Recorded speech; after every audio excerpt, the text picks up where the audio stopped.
Jack. All right. You got this stuff? Yeah. All cleaned and oiled. Oh, yeah. Beautiful. Beautiful. Let's get it on. Who are these guys? It's my theme music. Every good hero should have some. Hot damn, it's time to get down to the jam. It's time to get down, it's time to get down, it's time to get down to the jam. I said it's time to get down to the knowledge, gonna get on down with the know. On the morning coffee show, on morning coffee with Keith, here on Pop Culture Minefield.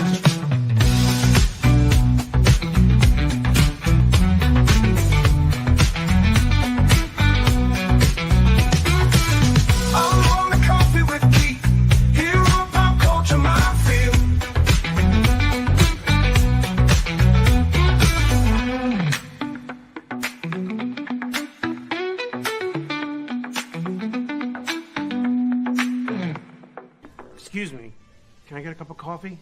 Black? Can't you see we talking? White? Good morning, everybody. Ooh. Good morning. You know, we've reached that time of year, as I said last week, where we have pretty much the beginning of convention season. You know, we've already had MegaCon, and last weekend was Planet Comic Con, which was so much fun. So all those who actually went and who I saw there, wow. You know, in all my years of going to this event, I don't think I've ever seen that many people. That's a lot of people. And I'm pretty sure everybody in the city of Kansas City was happy to see such an incredible turnout. You know, I want to thank Chris Jackson and his entire Planet Comic Con staff. I want to thank all of the guests that they had come in. I want to thank the mayor and citizens of Kansas City, because it was a very good time. They know how to have a good time in Kansas City. Wow.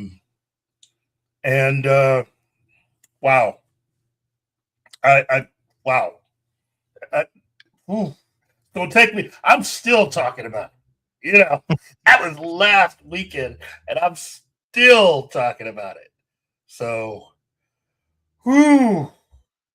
wow. So that was my weekend. How about you, my friend? Oh, dude. This weekend, I went to see Hail Mary, and I made first contact with the Lego kit of the Enterprise D. Wow. Yeah. Wow. You could say that again. It was. It is priced ungodly high, if you ask me. Almost $500 equivalent. I couldn't explain that one to my wife. I couldn't do it. No, me neither. To be honest, I told my wife to instead of that, I would give those $500 for my favorite Enterprise. Remember the model that you showed me last year that was on crowdfunding of the 1701? Oh, 1701. Yeah. Yeah. I would rather buy that. Yeah. A lot of people have. I think they've already delivered. That company's already delivered the first one that they did, which was the one based on. Dude, if you have the link, please send it to me again, because I think I lost it. Okay. Well, I'm talking about this company did two of them.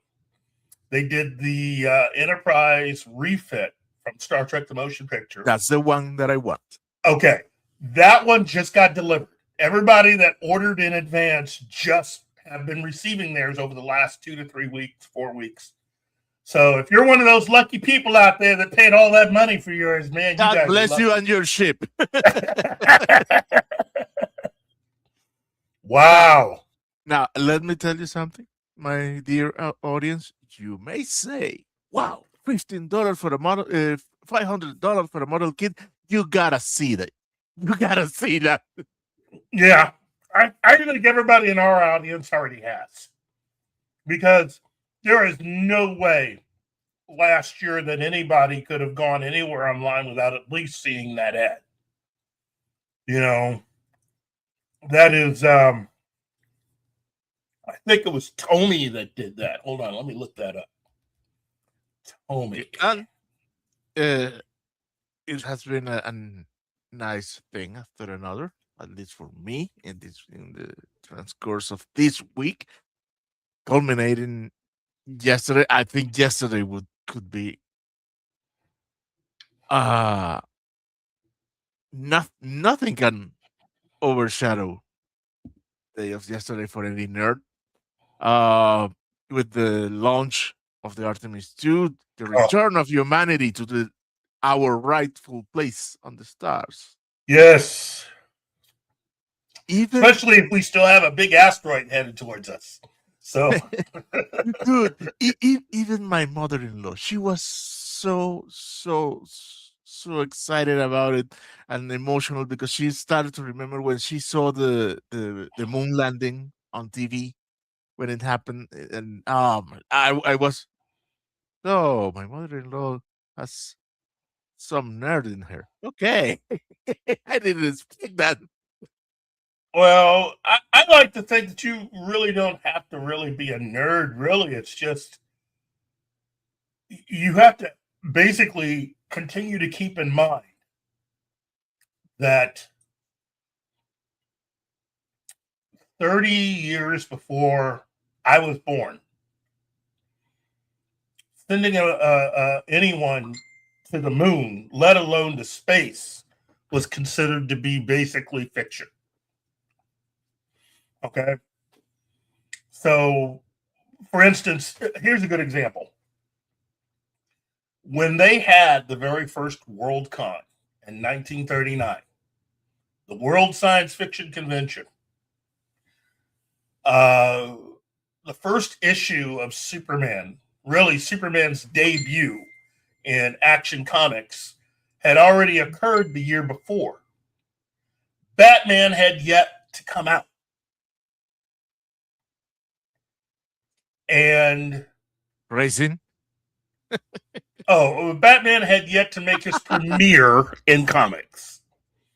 And anybody just discussing this on the street, to the average person, would have been considered a little off, a little weird.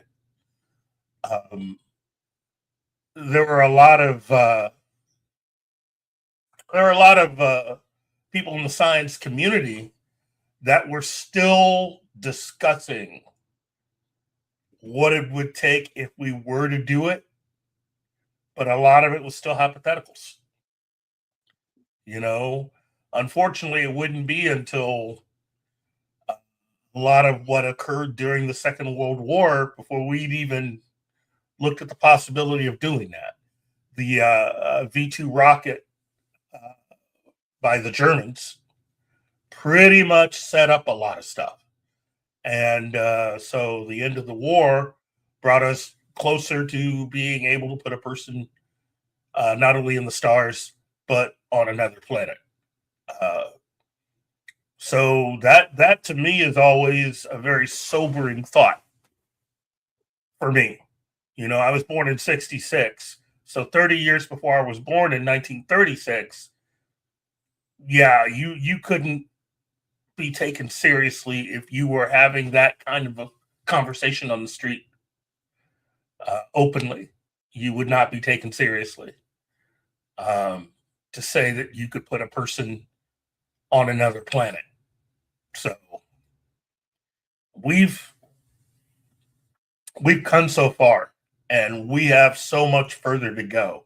There kept being debates and other things with people that would talk about why it's taken us so long to get back out there. My whole thing is, hey, we're back. Okay? We're back. Now, I can't think of a reason for us not to continue to do this, because we really do need to be out there.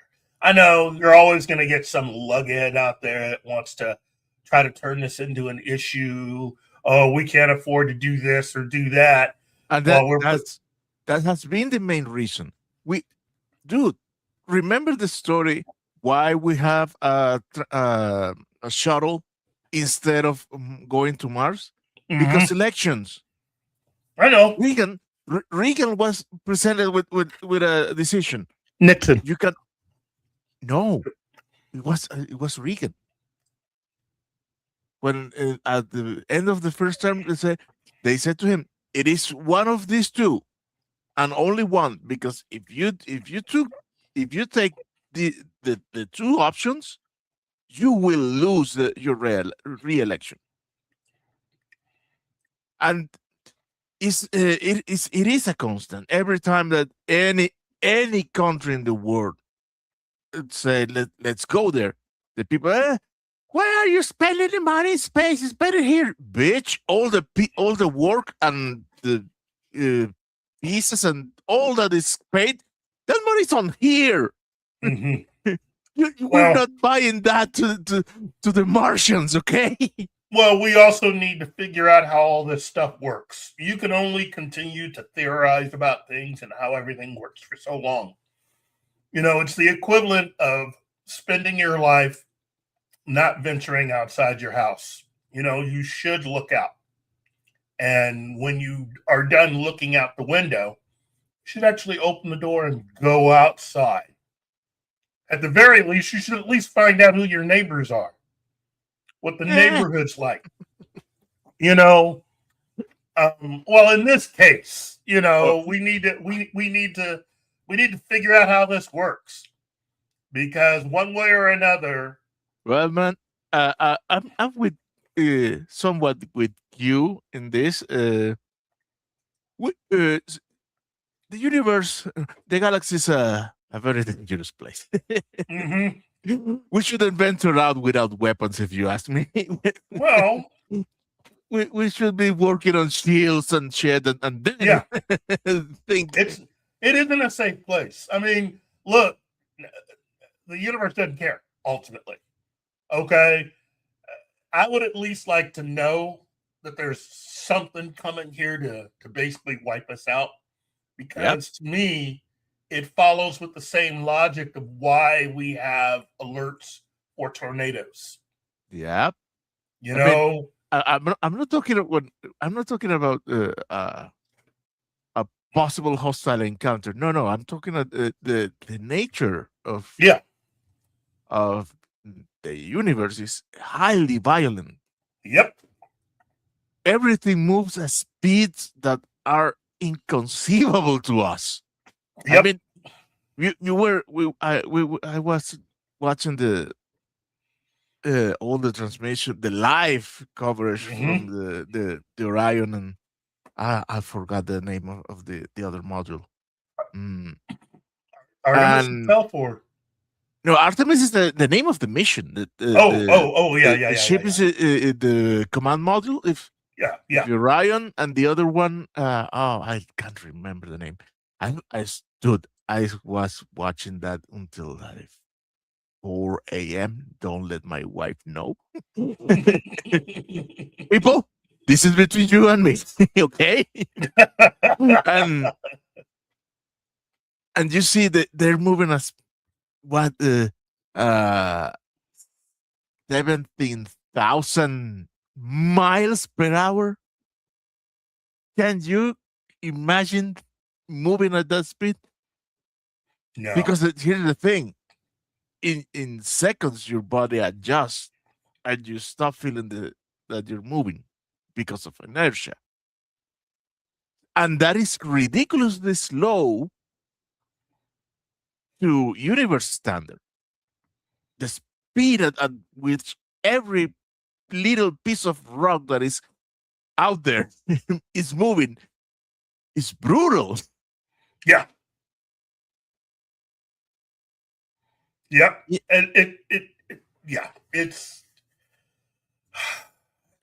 if you have not look, I'm not saying you have to be a fan of everything, but you got to understand why those of us who are really excited about this, part of the reason why we're excited.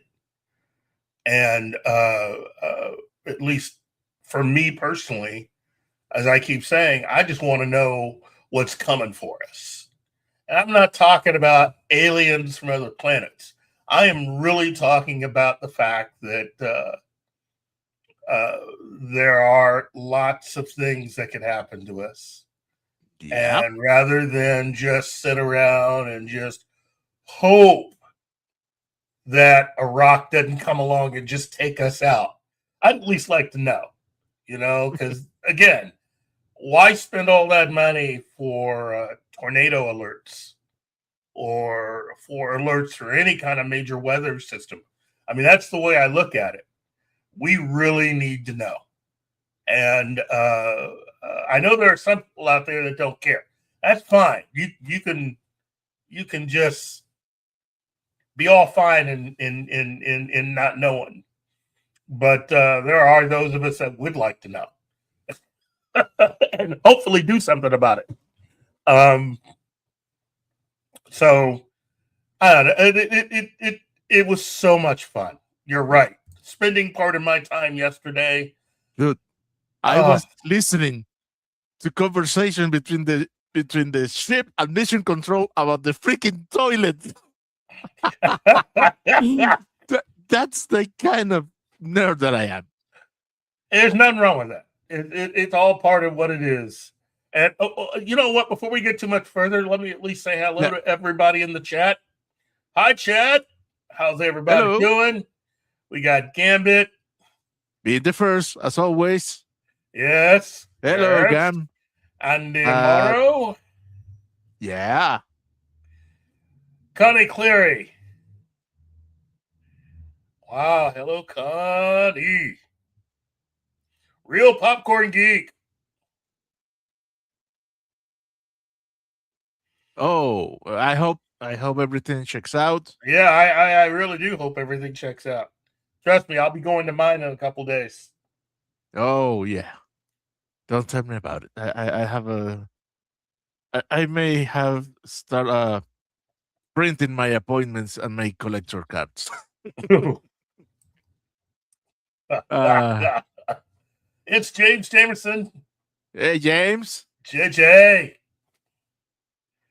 And I got CGI rockets. I knew it. I told Gary yesterday. I can't wait for everybody to start saying that. Oh, we didn't went to the moon again. That's all AI made. Yeah. Hear me out. They're gonna say it was AI made, directed by Alex Kurtzman. You know what? It just have your fun, but here's the thing. There are other reasons why we need to get out there. I mean, not just because of rocks. We need to start investigating. I've seen theories of possible. There's a theory that one of the great things that befell this planet before we, quote unquote, humans really did our thing was possibly due to a major sun outburst. Okay. A massive amount, a major solar flare that flared out. And pretty much all this radiation just sort of hit a part of Earth, well, hit our planet. That happens again, that amount of radiation and everything else would be enough to at least make a lot of us feel it. Yeah, I'm trying to be real nice with the description. But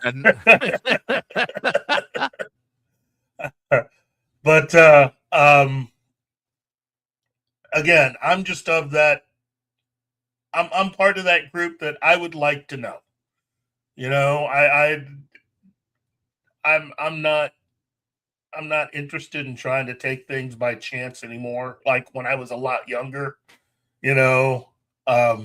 I do want to know because I have, look, I got grandkids now, and I want to be able to. I want them to have a nice long life, and so if there's anything that can be done to help them live longer and better, yeah, I want to know. It's good for me to know these things. I want my kids and grandkids to have a way better life than I've had, and I think it's important. So, if Planet X passes between us and Mars, it could flip the poles. Okay, there's that. we should blow up Planet X. I mean, we have no shaving cream shortage. So, oh wow! If you get the reference, you are old as I am. I just. By the way, that was that won the prize of best sci-fi cartoon of the 20th century. If you don't know what I'm talking about, it's the Dog Dodgers in the I don't know how 24th and a half century. Okay. Oh wow! Speaking of which, I've said it before and I'll say it again. I think it's time that somebody takes a run at Buck Rogers. A faithful adaptation of the Buck Rogers story.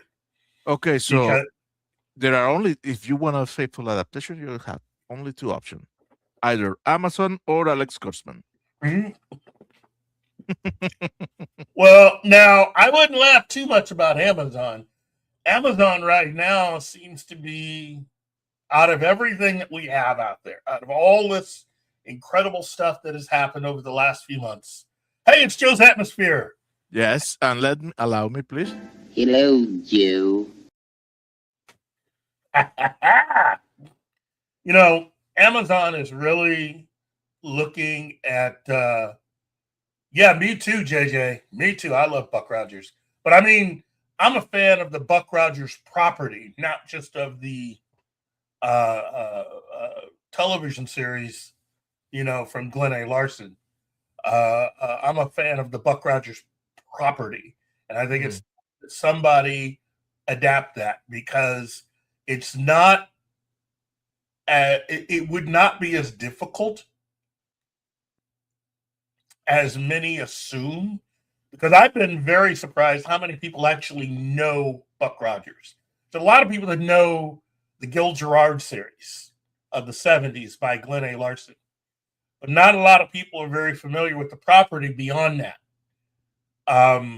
Buck Rogers isn't really that difficult. And I think somebody with a little bit of ambition could probably make a really good version of it, sticking as close as possible to the original source material. So it really wouldn't be that difficult. I have only one condition. Yeah. Keep the Glenn A. Larson fighter. Well, you could, except that that's the other thing. No buts.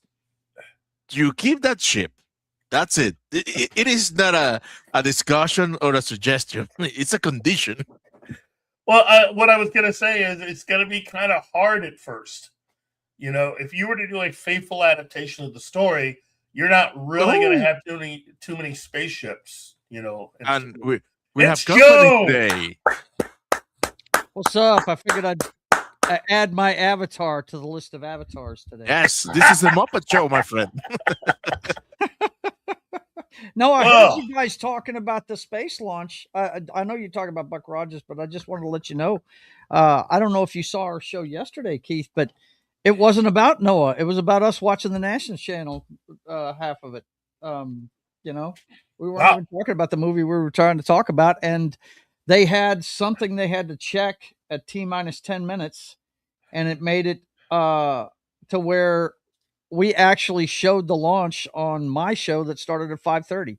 We showed it live from the YouTube channel. So yeah, it was a very exciting day yesterday. I just want to Wow. let you guys know that. Oh, Yeah, very exciting day yesterday. beyond exciting. I mean, Mhm. what man, when we actually first sent people to the moon, I mean, I barely, if at all, have a memory of that. I don't remember it. I remember watching Splashdowns as a kid, but it wasn't the first. I mean, I'm not sure how old you are, but I was 4 when we first went. So I was born in '66. So you were born in '66, so you were 3. Yeah, I was 3. We went in '69, so yeah. Yeah. I've got you by a year. Yeah, I don't remember it, but what I think's interesting now, and like I said, we're going to get back to Buck Rogers. I just wanted to give you my 2 cents on this. What's exciting to me is that the younger people are going to actually see a capsule splash down. They've never seen that before. Spaceship. Yeah. Yeah.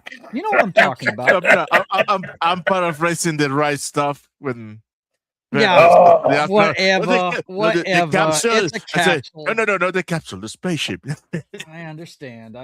But you guys know as well as I do, the Russians and the Chinese have done it in the desert, and I think Gary made the joke that that's why we have a lot of Russian and Chinese astronauts. But it's gonna be really cool for these folks to see, because we've talked about it. A lot of people at the younger people probably may not have even seen a space shuttle go up before.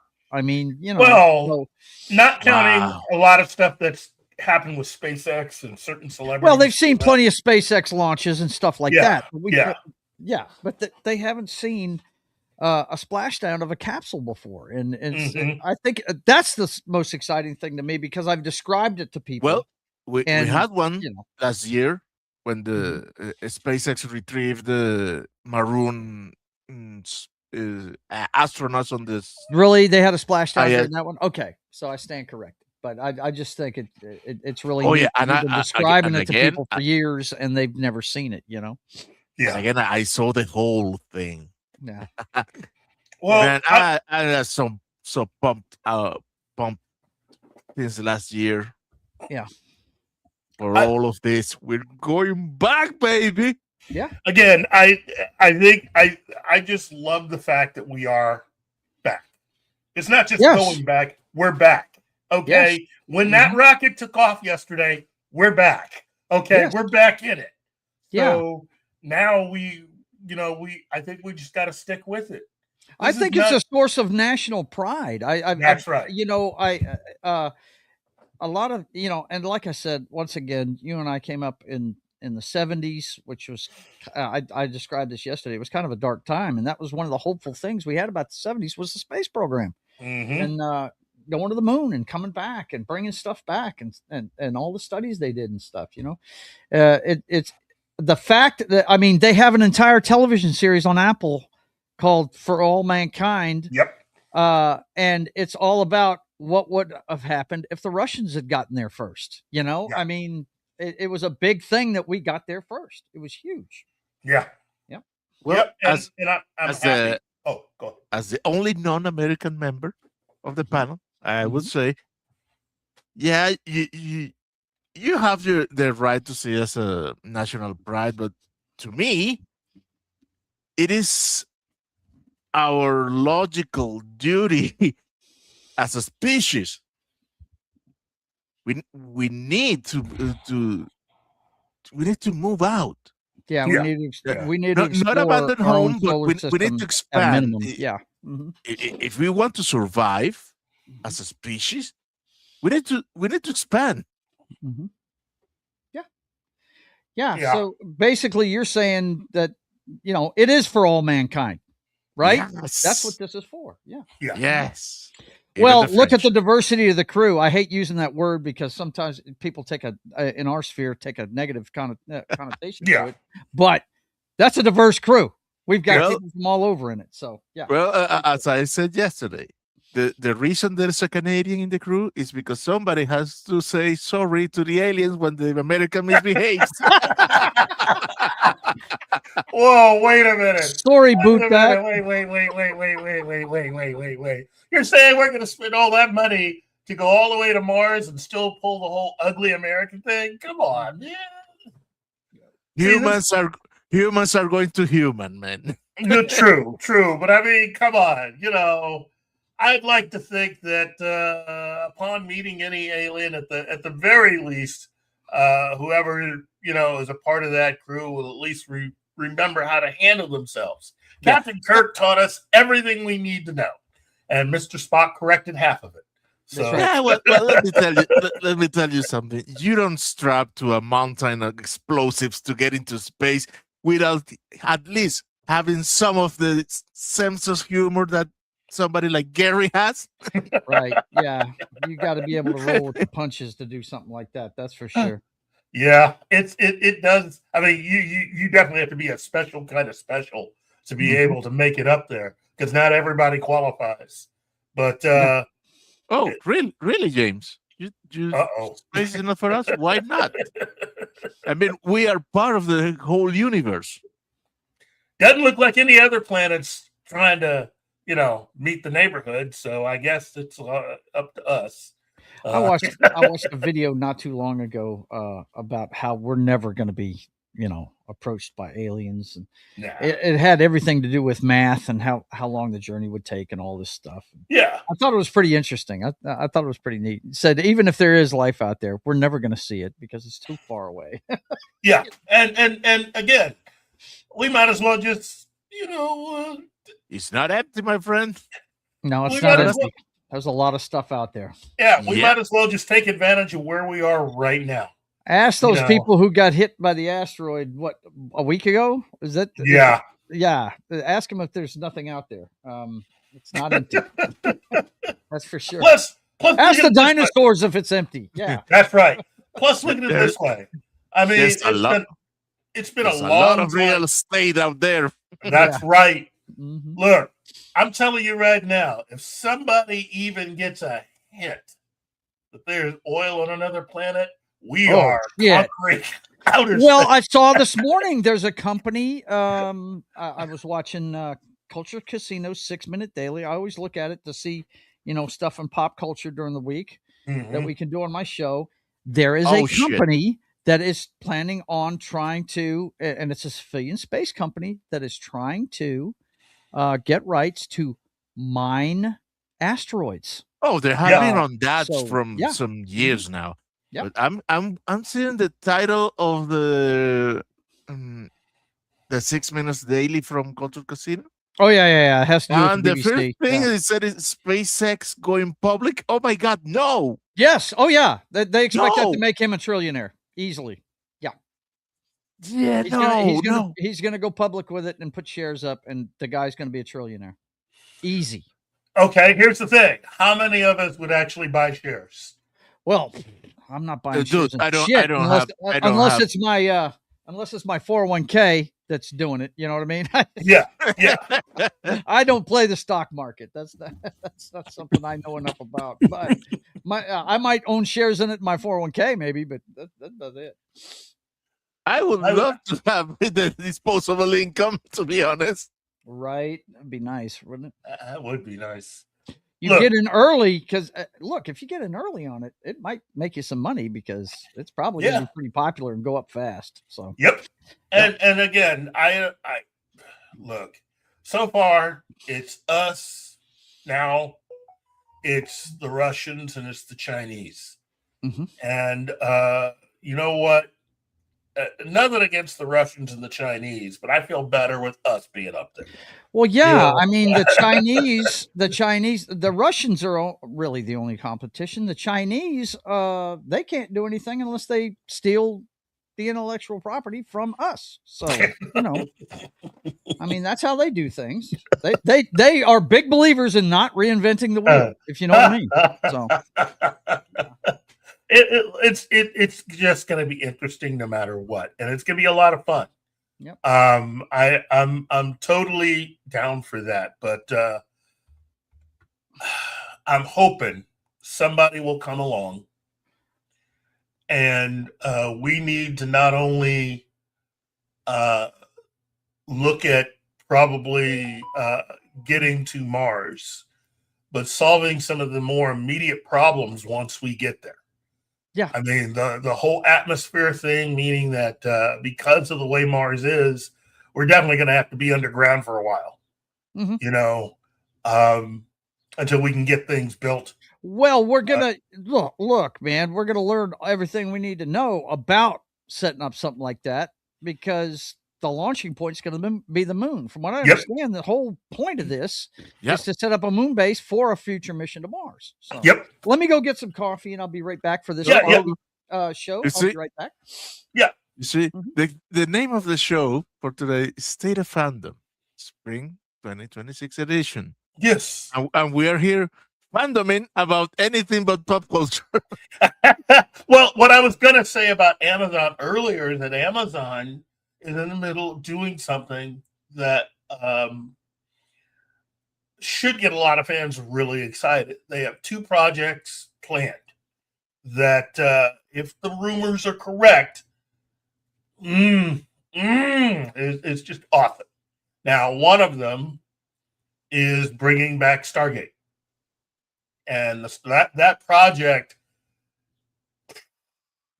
that might end up being the project of the year when it does debut.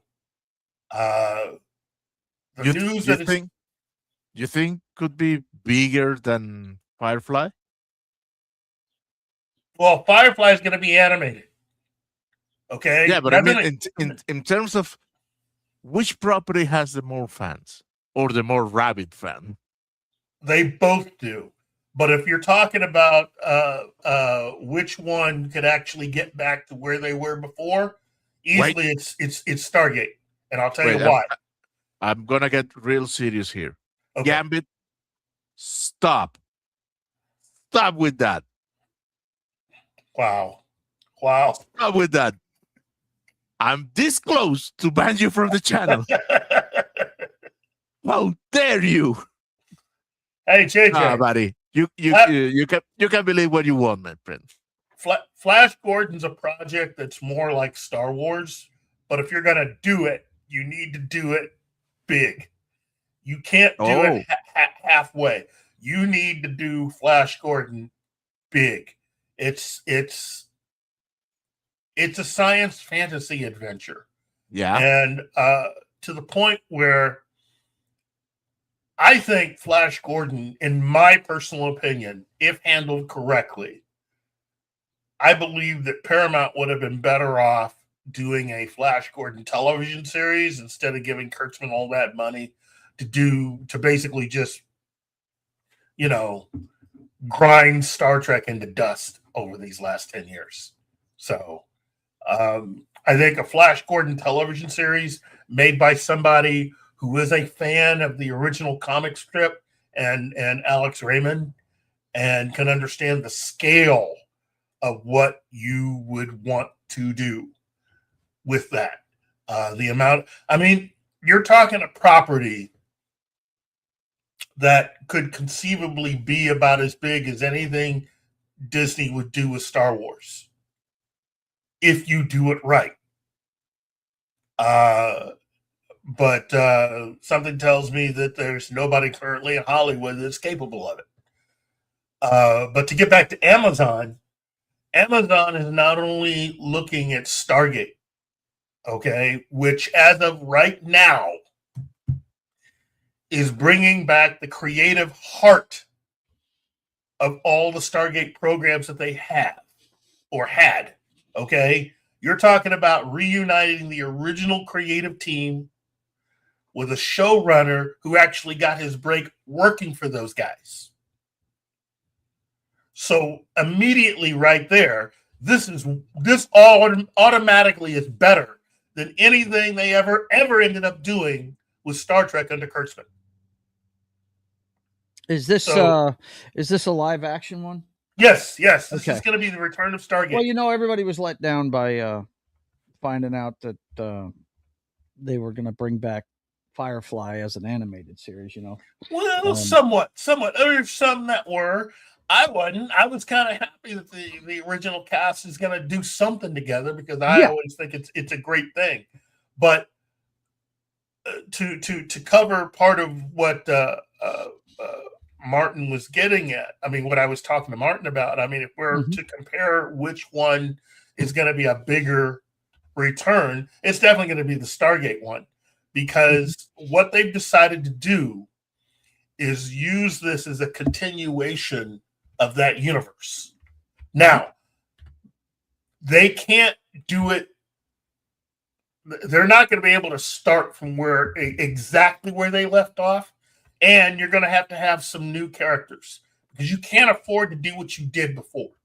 For one thing, it's going to be too expensive to bring everybody back. And there are some people that may not come back. Okay. So what they're doing is we're definitely going to have some of the characters from both SG-1 and from Atlantis. Both. They've decided that for right now, they're not going to cover or touch anything having to do with Stargate Universe. So what we're going to have is a new show that kind of brings us up to speed with what everybody is currently doing in this universe with SG-1 and with Atlantis. Am I going to have to do a lot of homework and watch all that? No. That's the thing. Okay. I was just wondering, because I'm just a fan of the movie. I'm a big fan of the movie. Yeah, one of my favorite movies ever. But I've never watched any of the SG-1, Atlantis. I can't remember what was the other one? Universe. Universe. I've never seen any of it. But I hear that's where Momoa got his start. And I've heard. I've got a friend who's a big sci-fi nut that has every DVD box set of that stuff. It's a lot of fun. And you were dealing with creatives on that show who actually knew science fiction and were fans of other science fiction shows. All of the little asides or mentions that they had during the course of at least SG-1's run, where they would put in some obvious sort of nod to mainly to Star Trek. There's a lot of Star Trek references. And now that they're bringing the show back with those guys, and the guy who's running everything, the showrunner, is the guy who got his big break working for them on Stargate. So, I mean, unlike with Star Trek, you're not giving the keys to the kingdom to somebody who's, first of all, never done anything and is not a fan of it. Right. Okay. So from that point, this is the coolest thing. Now, there is one other project that could rival and even outdo Stargate. And it's also an Amazon project. And that is now looking at the return, possibly, of the Expanse. Yeah, I heard that might be in the works. And here's the thing. It has now been the reason for the Expanse actually going away there's a rumor going around that the show was not canceled by Amazon. That nobody really wanted to cancel the show. What happened was that there was a legal situation concerning the production company that had the rights to make that owned the TV rights. So it was something outside of what Amazon could do, because they couldn't make them do anything, and none of the actors or people that were concerned with the right had anything to do with it. It literally was the actual production company itself. And now they've worked out all their problems, and they're looking at bringing it back. Naren Shankar, who is one of the producers behind the show, one of the people who I was really happy that worked on the show, just had his birthday just yesterday, I think. And so from what I'm hearing, he might be back. Naren Shankar is a name to remember because he was also one of the people who got his big break working on Star Trek. And I think he had written for both. I think he wrote for DS9 and for Voyager, if I remember correctly. All good stuff. All good. No. This guy, if you like The Expanse, and everybody loved The Expanse, at least everybody that I knew. The Expanse is one of those shows that was so good at what it did. Alex Kurtzman didn't even try to hide the fact that he was ripping off The Expanse. One of the characters from Strange New Worlds got her look and basic character from The Expanse. They ripped off one of the characters from The Expanse. Really? Yes. Wow. Because this character, when you look at her and you put her side by side with the actress from The Expanse who they were aping, it's the thing about Alex Kurtzman is that he is the ultimate. He will shamelessly take inspiration, quote unquote, from wherever he wants, and he'll do it shamelessly. Wow. And he won't even really give credit half the time. I mean, he's already ripped off ideas from certain Trek authors who were writing stories and books way better than anything he's ever done since he's been in charge of Star Trek.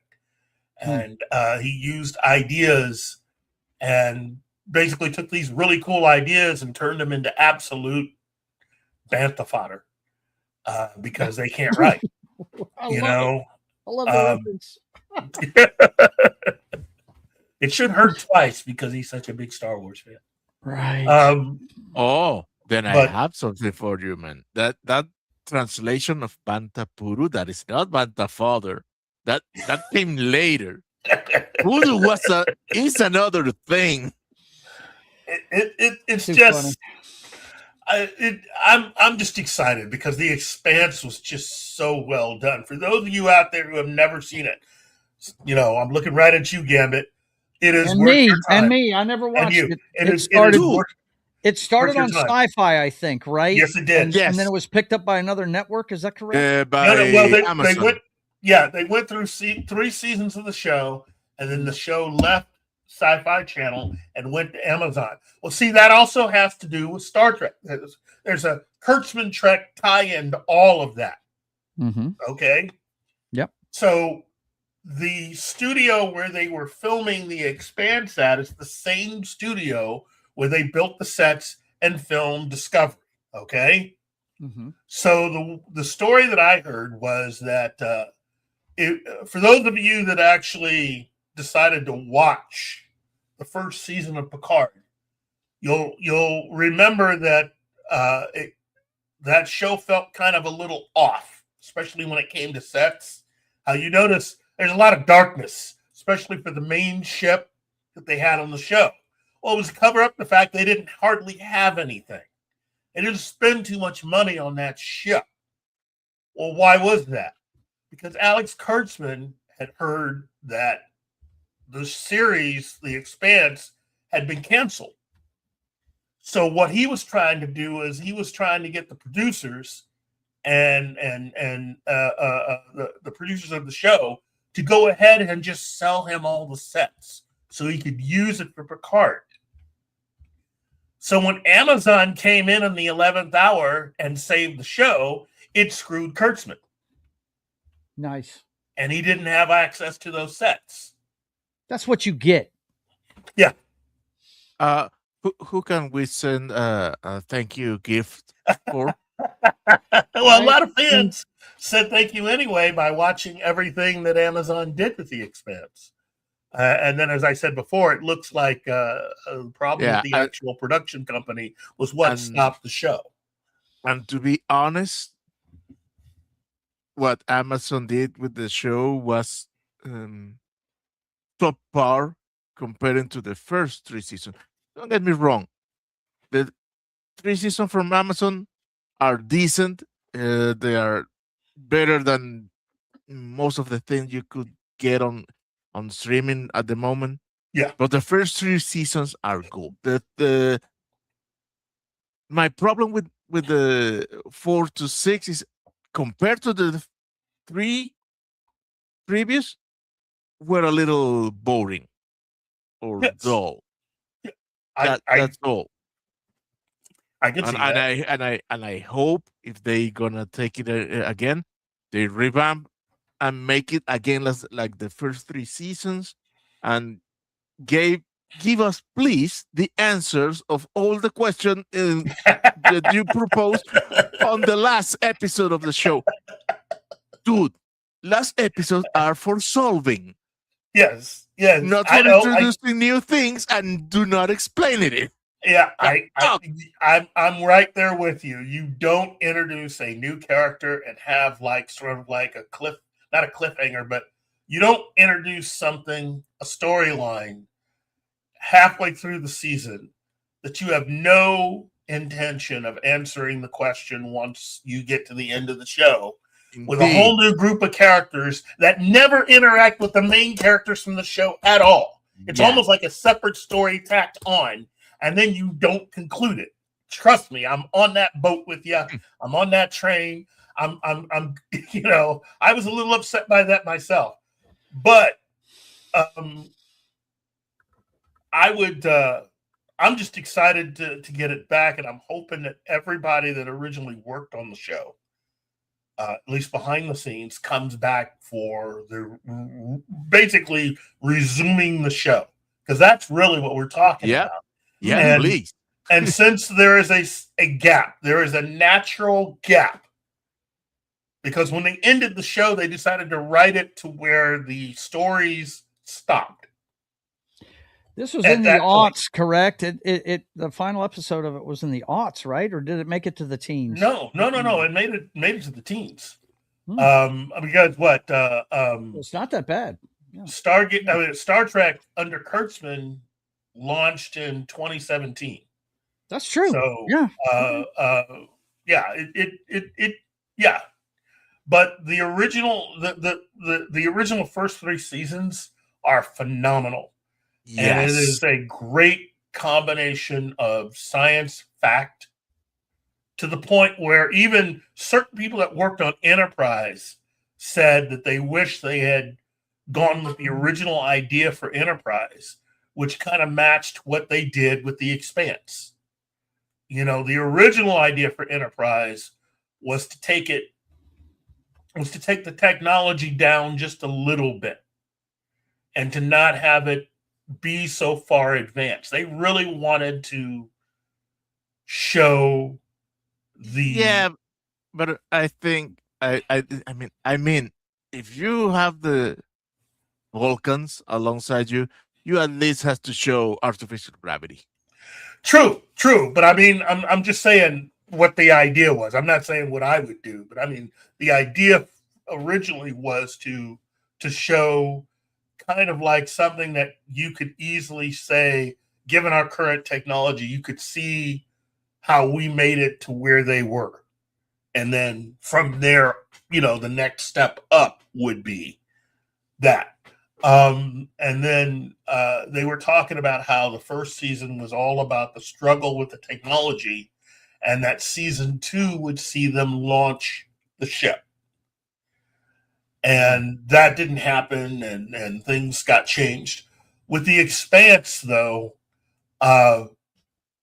because of the way that the books did it and the 1,000-year jump, okay, many people, myself included, said, look, the authors are big on this show. They work really well with the production company, kind of the way that J.K. Rowling worked with the production company that was in charge of the movies for Harry Potter. So it's a nice working relationship. Since you have such a huge jump and a gap, that doesn't mean you can't continue to do stories with the original group of characters that we had. What that means is now you created an opportunity, because, again, 1,000 years is a long time. So you could put pretty much anything you want within that gap. And because fans really enjoyed all those characters, I think it's possible to do it.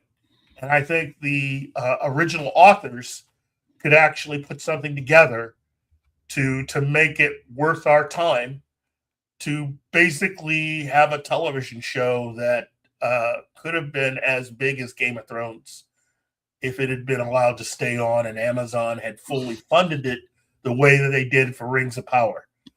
I mean, would they have to go, how do I put this, mature with the subject matter? No, well, I don't think. No. Well, okay. A lot of The Expanse is kind of mature. There are certain themes and things that they do. Okay. All the stuff that people hated about Starfleet Academy and Kurtzman Trek, The Expanse did it better, classier, and with way better scripts.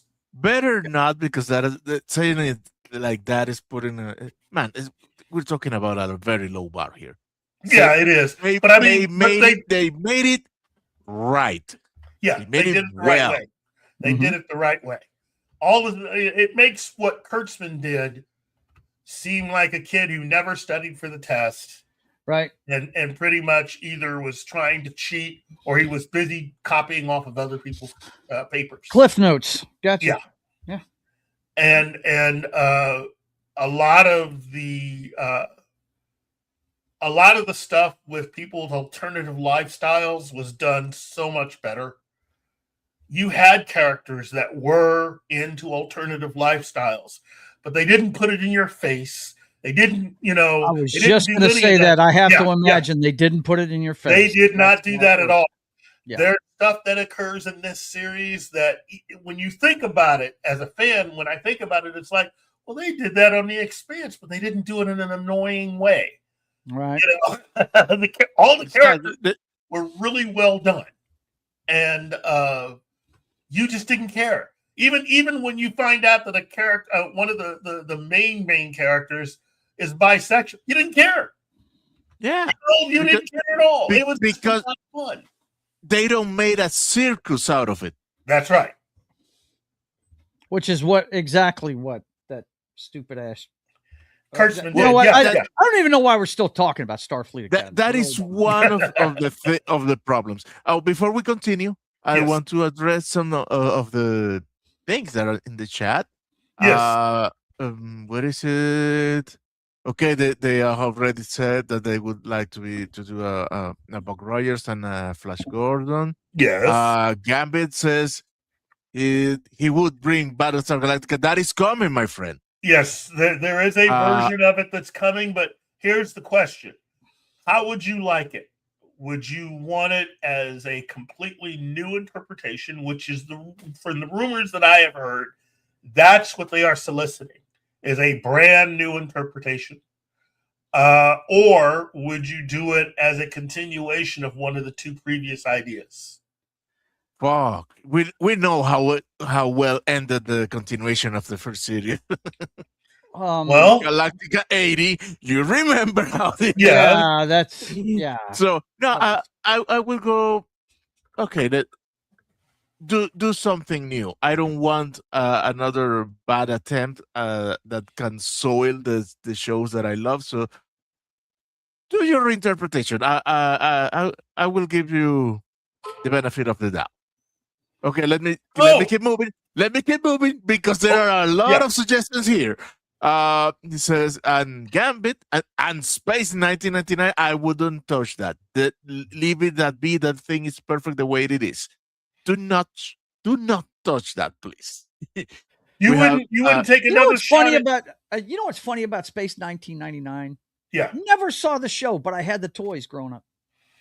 Never saw the show. They're good That's funny. Never saw the show. I always wanted to see it. Never did. Space 1999, I could see somebody doing something, but they would probably, instead of using a year, they would just probably, if they're intelligent, should probably just call it Moonbase Alpha and go from there. There you go. Yeah. Okay. We have Thunderbirds, maybe. The Ewoks. No. Yes. No. under the current circumstances with Disney owning Star Wars, no. Sorry. Captain Scarlet, maybe. Joe 90, maybe. I think James wants a spin-off of the Thundercats with James Corden, and I'm assuming that is a solo show about Snarf. That's all that I'm gonna say. You know what? Given AI and everything, I don't see why you couldn't do something that was a semi-realistic AI type of adventure with the Thundercats, you know. But I would do it, say, 30 years on. I tell you what, guys, Flash Gordon came up last night during the show. Uh-huh. And we were talking about the Supergirl trailer and how disappointed I am and all that shit. Yeah. But we were talking about John brought up, you know, the more I see about Masters of the Universe, the more I'm wanting to watch it. And I said, you know what? I Masters of the Universe, everything I'm seeing, it looks like Flash Gordon with CGI. That's what it looks like to me. I don't know if the soundtrack would be anywhere near as good, but it looks like that kind of movie. Did you see the show, the animated show? No, ever? I'm not a He-Man fan at all. Okay, I'm just telling you what I'm seeing in that trailer. Let me tell you. Yeah. Mm-hmm. He-Man is Flash Gordon with more fantasy. Okay, so, there you go. For me, I'm not way off base then. Okay. No. I saw the trailer, the new trailer yesterday, and I'm still happy with what I'm seeing. Mm-hmm. I'm every time more pumped. However, yes, the teaser had a better music than this trailer, but I don't care. They put freaking Battle Cat instead of the Lion of MGM. Yeah, a lot of people said that. They were like, "Yes, the MGM thing, cool." You know, they should have done that in the first one. Right? Yeah. There you go. I'm all for it. Yeah. I think as far as Flash Gordon goes, as I said before, if you're going to do it, you need to truly do it. And if Amazon does it, then I'm going to expect from them to at least spend the same amount of money that they put into doing their version of Tolkien. Because or Fallout. Yeah, or Fallout. You can say what you want about Amazon. Sometimes they miss, sometimes they hit. But their production value, I'd say the production value for the streaming services, the best ones are Prime and Apple. Yes. The production value for both of them are through the roof. So hey, can I say a special hello and shout out to Stone Cold Loki? Because let me tell you something about this guy, this young man here. First of all, Stone Cold Loki has one of the best morning shows I have ever heard. He is passionate. He is fun. He is funny. He is just a total fan, and he has a lot of heart. And I really appreciate, first of all the shout outs he gives me when I go on. He recognizes all of us. He does. Yes. And let me just, I really do want to say, meeting you in person, Loki, is one of the coolest things about doing what I do, because I when I met you here in Springfield, I hadn't really run into anybody hardly had ever really listened to the show that I wasn't in some way, that I didn't in some way know previously. So you were the first quote unquote fan I met, and I want to tell you thank you. You have been a total inspiration for me, and plus you're just a cool guy. Yes, I really do think the world of you. You're absolutely correct, Stone Loki. Keith is the man. I met him at John's wedding, and he is the man, no doubt. I'm a man. If I were the man, I wouldn't have to work for a living. Hello, Ariel Ballet. Ariel Ballet. Oh, come on. You are amazing, Ariel.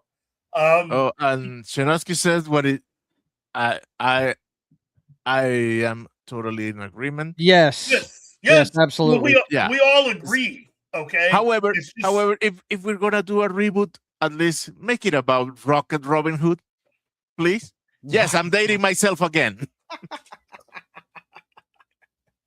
Well, I mean, Project Hail Mary has proven that people are starved for original sci-fi. They really are. yes.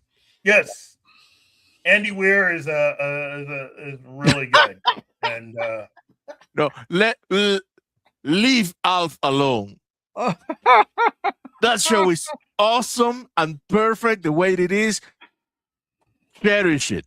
The stray Rewatch cats, it. the stray cats of America are not with you, James. They do not like this idea at all. They don't want Alf or his kind anywhere near them.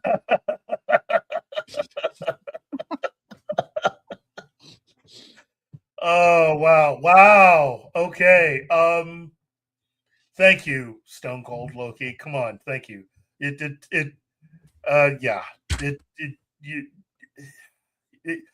look, dude. Look, you're amazing. Take the compliment, man. Take the compliment. Yeah. And Ariel, yeah, you're gonna love this. Look at what she's proposing. I know. I agree with you. I agree with you. Doing a Metropolis television series. I mean, I'm not just a fan of the movie. I actually read the novel that the movie's based on. And there are things in that novel that if you do it right, you could make a really cool television series. And I think it's about time we do. I mean, it's been a while. You can reinterpret Metropolis and have a lot of fun with it because there's a lot of inherent intrigue, class warfare, love, sex, violence. I mean, you can end it all with a huge attempt at an overthrow of the entire power structure. I mean, you know, it's got everything. And if you do it right, it could really be the coolest thing ever. But there's also a lot of really cool original ideas. And but the unfortunate thing is that the people who are now running the entertainment industry, who are running the studios, are mainly people from Silicon Valley who want guarantees on their money. Which That's is the why we're reason getting so many that's right. reboots and That's sequels. it. Yeah. They want guarantees, and so they're going with IPs. And then you've got like networks like CBS that are trying to stick it to everybody by just going to their own vault of IPs that they own. You know, Well, with the return of the pilot season, we might Yes. see more gambling. We might see some more gambling on. I some hope new so. stuff. Yeah, I hope so. Because again, I love original ideas. But you know what? When I heard that there was somebody trying to do a triple adaptation of 3 known IPs and fusing them together,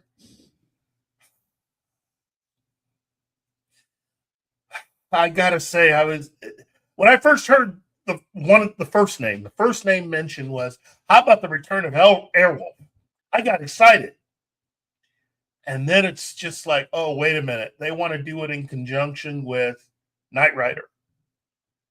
And do it in conjunction with, let's see, it was Knight Rider, it was Airwolf. I think the other one was Blue Thunder?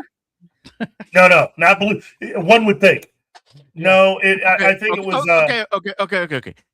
I want the question solved. I want a movie. Airwolf versus Blue Thunder. Oh, that's no contest. it is no contest. That is no contest. No. You're not even making it difficult. Airwolf all day, every day, just because of the weaponry. Wait, but Blue Thunder has the right pilot. Blue Thunder does have the right pilot, but it couldn't outdo Airwolf. Airwolf. I think it could. Airwolf is meant for war. It's Blue the Thunder T-1000 versus Liquid Metal Man, dude. Now, to be honest,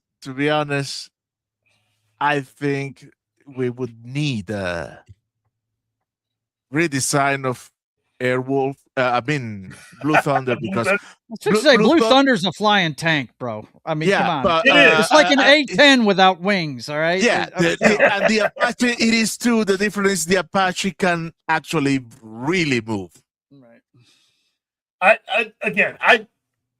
I just don't know about mixing all that stuff together. I think No, keeping it's them not a separate good is idea. kinda cool, but that's But just me. but if they're gonna do it, at least I want to see the condor. Hey, you need ground forces too. Yeah, right. Well, look, I, I, I always make reference to the fact that I believe that a lot of the stuff we watched growing up is just Oh, some look at cool that. stuff. Saturn 3. Yes, hugely Yeah, underrated movie. yeah. I fucking love that movie. I know that there's somebody out there attempting to do an updated version of Logan's Run. Let me just say this. If you're going to adapt all 3 books, I'm down for it. But if all you're going to do is just remake the first The movie. Yeah. then I don't know. I don't think so. I say leave it alone. Like Power Britney. Ranger Donnie. Hello, hello. Wow. Yeah, we're having a party this morning, everybody. Look, there are a lot of really cool ideas, and I think at least a lot of the powers that be in Hollywood realize that everything that's been happening over the last 10 years has pretty much just been killing the entertainment industry, and that they really need to get off their backsides and try to do something. Now, I've gotten some feedback on some of the suggestions that I've had in various episodes over the last few weeks. Buck Rogers, yes, we talked about that earlier. Rocket Robin Hood. Rocket Robin Hood. There you go. I know it was a absolutely campy animated show, but I love it. What can I say? I just love is good. You got to love stuff. But again, I'm of the opinion that try to be as original as you can be. But if you're going to adapt something, don't pop a squat on the fans. That's all I ask. Just if you can't be nice about what you're doing, unless you're doing a straight up comedy, don't do it. If you can't be faithful to the original material, don't do it. If you can't be nice to the original fans, don't do it.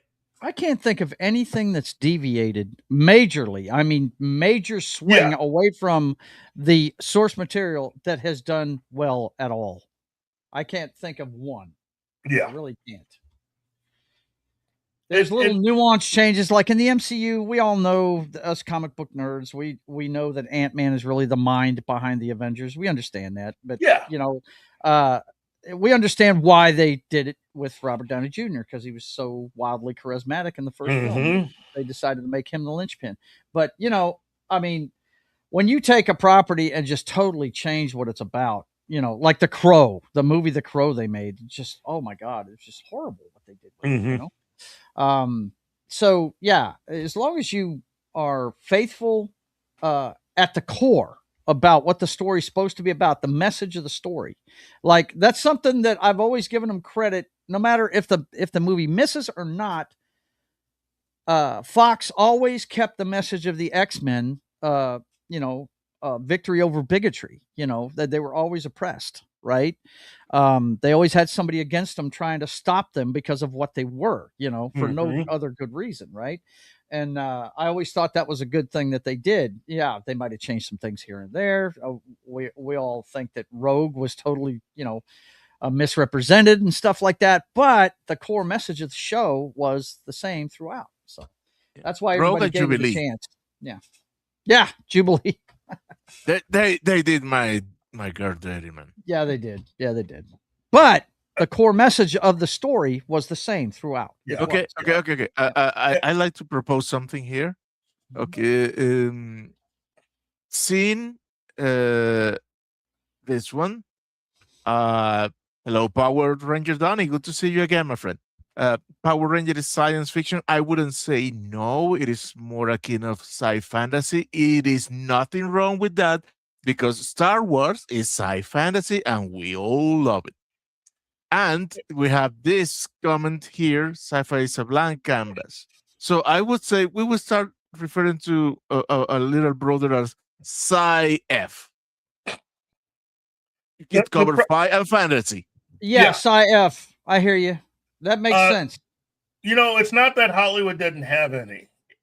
It's just that currently Hollywood is set up to punish any original ideas. There's a lot of people that have original ideas. I've heard from many of them. But unfortunately, as I said earlier, a lot of the people who are currently running the entertainment industry, it's a bottom line business now. It's a bottom line business. It's bottom line business. Yep. They want to make they want to be able, they want really something that in life it's next to impossible to get, which is a guarantee. They want to gamble. They want to know that they're going to put 200 million in something, they're going to get 400 million back and at least break even. That's right. That's the whole thinking. And it's like that's not how life works. Has nothing to do with creativity, which sucks, right? Yep. Yeah. Mm-hmm. They just want to do exactly what you just said. They want to be able to invest X amount of dollars and make double, triple, or quadruple. Well, let me go back to Project Hail Mary and its success. No studio gambled on that. It was Ryan Gosling getting the rights to it and coming up with the funding himself to do it. And he, it's going to take passionate people that love movies to start spending their own money and putting, hanging their balls out there, like they say in Jerry Maguire, so they can become famous, right? There's also a lot of talented people to do it. The studios are not going to do it on their own. Yeah, there's also a lot of talented people because of the way that basically everything's been almost run into the ground. There's a lot of talented people who aren't, first of all, working. There's a lot of people that had to go out and get second jobs. Yep. And so you have a lot of very talented people that if you play your cards right and you do everything that you should do, there is absolutely no reason why you can't get hardworking, talented people to work on whatever you come up with. Just don't skimp on really anything. Don't skimp on the script. Don't skip on the crew, and definitely don't skip on your actors.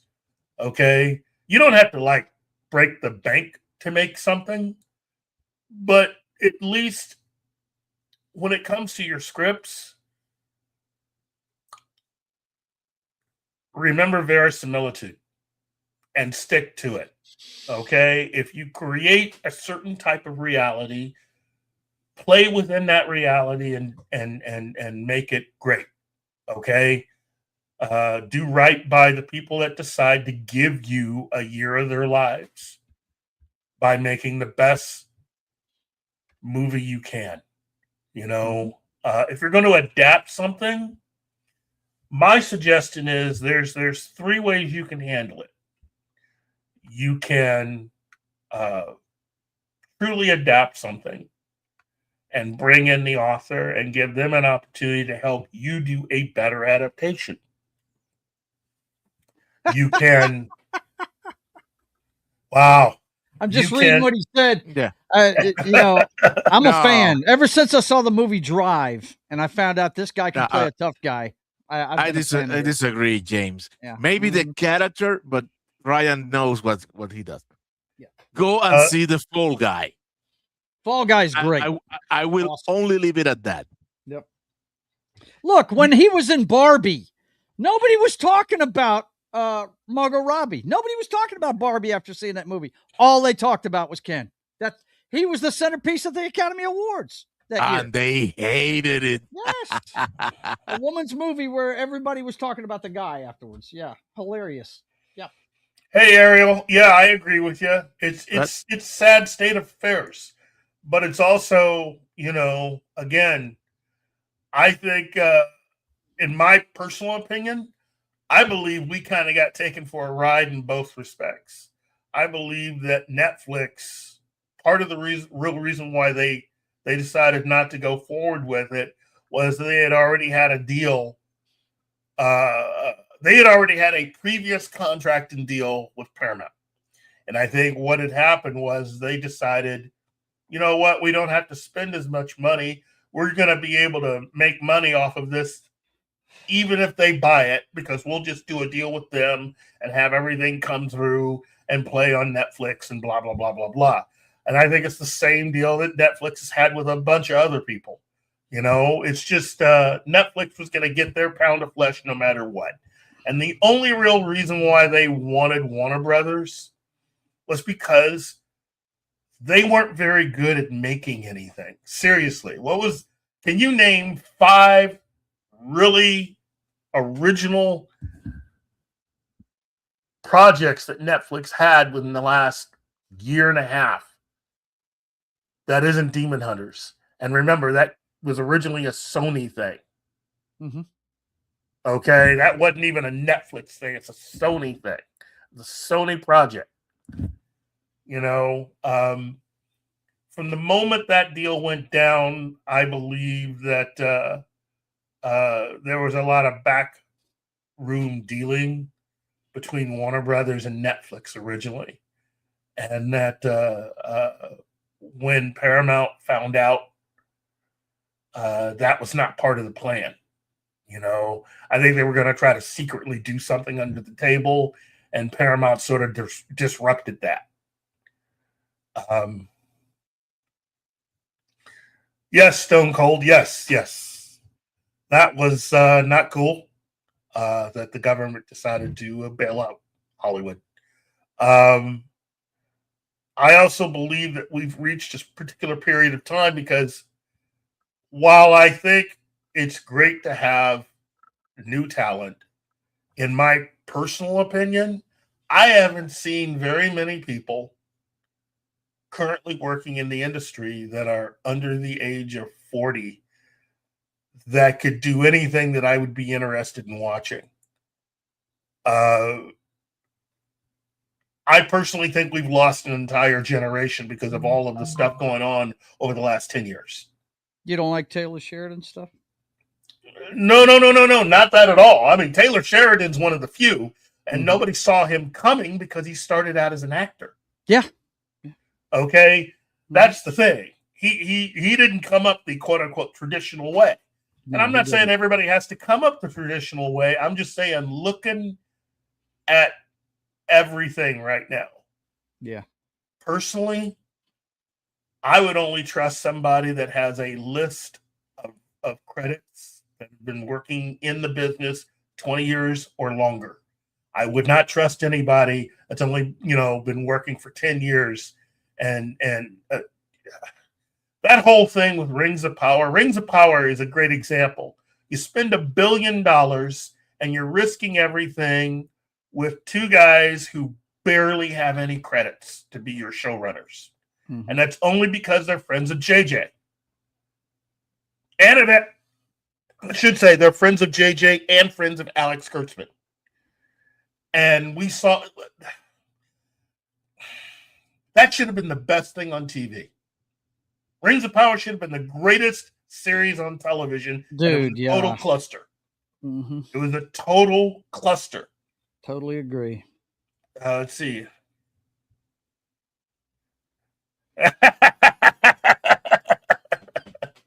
You're correct, Ariel. You are correct. Okay.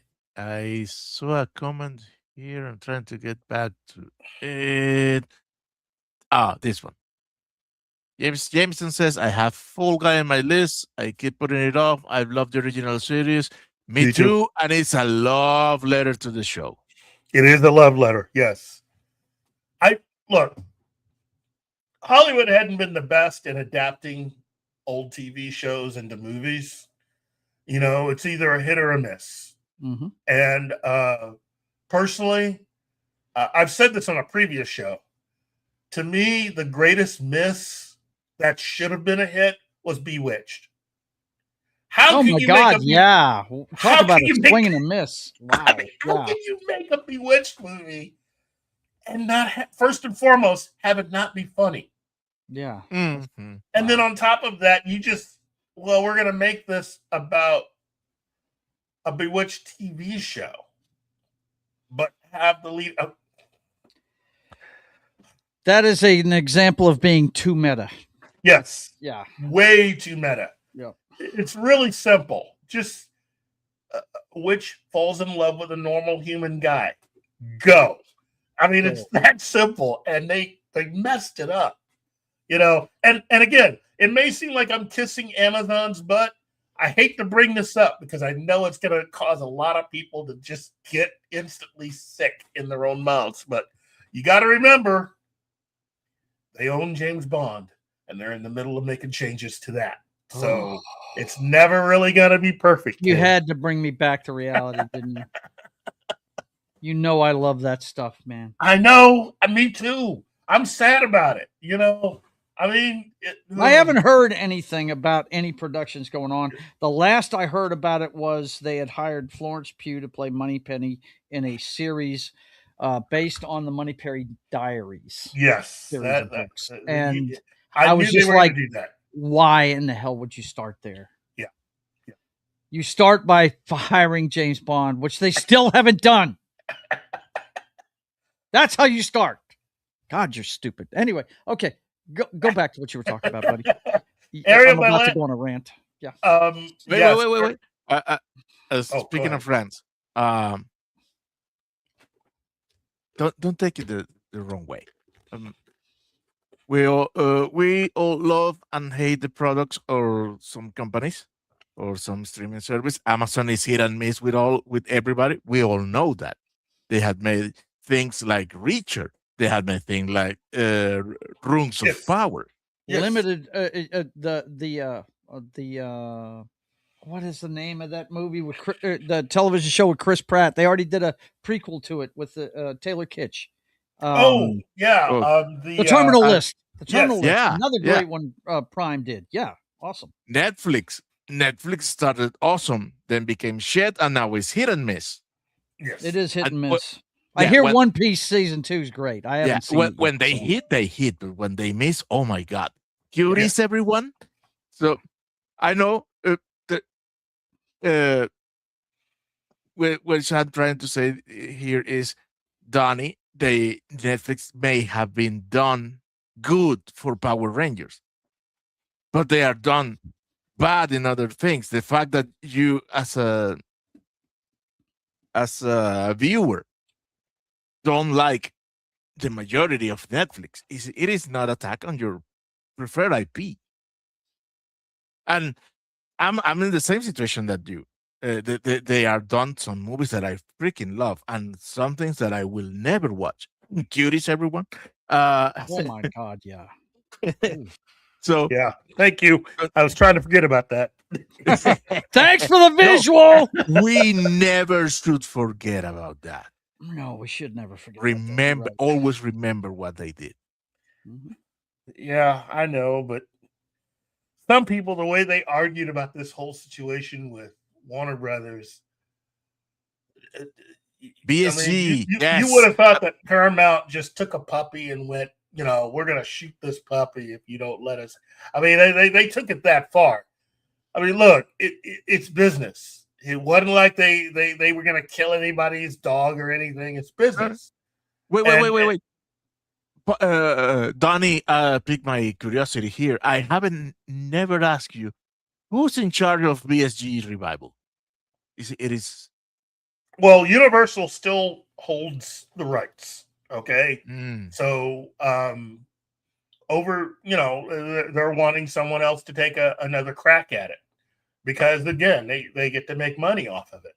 It's just that I choose to look at it this way. If you're going to try to do this again, I know that they've talked to several of the actors from the last one that they did. And almost to a person, they all agreed it's going to be difficult. And then they talked to Ronald D. Moore. He said, look, he wishes them good luck as long as they don't attempt to use anything that he had created for his version that was not originally a part of Battlestar Galactica. He's all for anybody else coming along doing whatever, which is just that's bullshit. No, actually, it's very smart.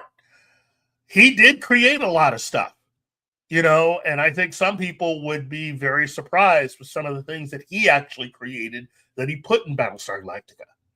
And actually, that's the right thing. I mean, yeah, as long as you're not using something that he created, that's fine. I agree with that. My thing is, if you're going to do this again, you really need to then just take it all the other way. Now, we went hard this way and went with military hard science fiction. Okay, now it's time to take it the other direction. Lean into the whole Egyptian type civilization and do that, because that's the only other direction you got, I think. I mean, we've tried the hybrid, we've tried the pseudo Star Wars version, we have the military science fiction version. Now it's time to take it a different way. Yeah, Loki, I agree. It is too soon, but it's not up to us. Universal's wanting somebody else to do something with it. Personally, look, if it were truly up to me, this is what I would do. I would revive the Sci-Fi Channel. Yeah. And do what they did in the first 5 years of the Sci-Fi Channel and make it about everything. And then create programming that could be something favorable to science fiction fans. Advertise books, advertise products. You can sell all kinds of stuff and just go directly at fans and have an entire channel that is all about all the TV shows that have ever been done, all the movies out there. And then eventually you can make your way to having some original stuff created. But you spend your time building up the fandom that way. And even run an unofficial book club where you can talk about, for instance, somebody, you could run a whole thing where you could run a special where in conjunction with one of the publishers, you could print new versions of, say, Lensman and do an entire thing on that. There's a lot of people who have never read Lensman.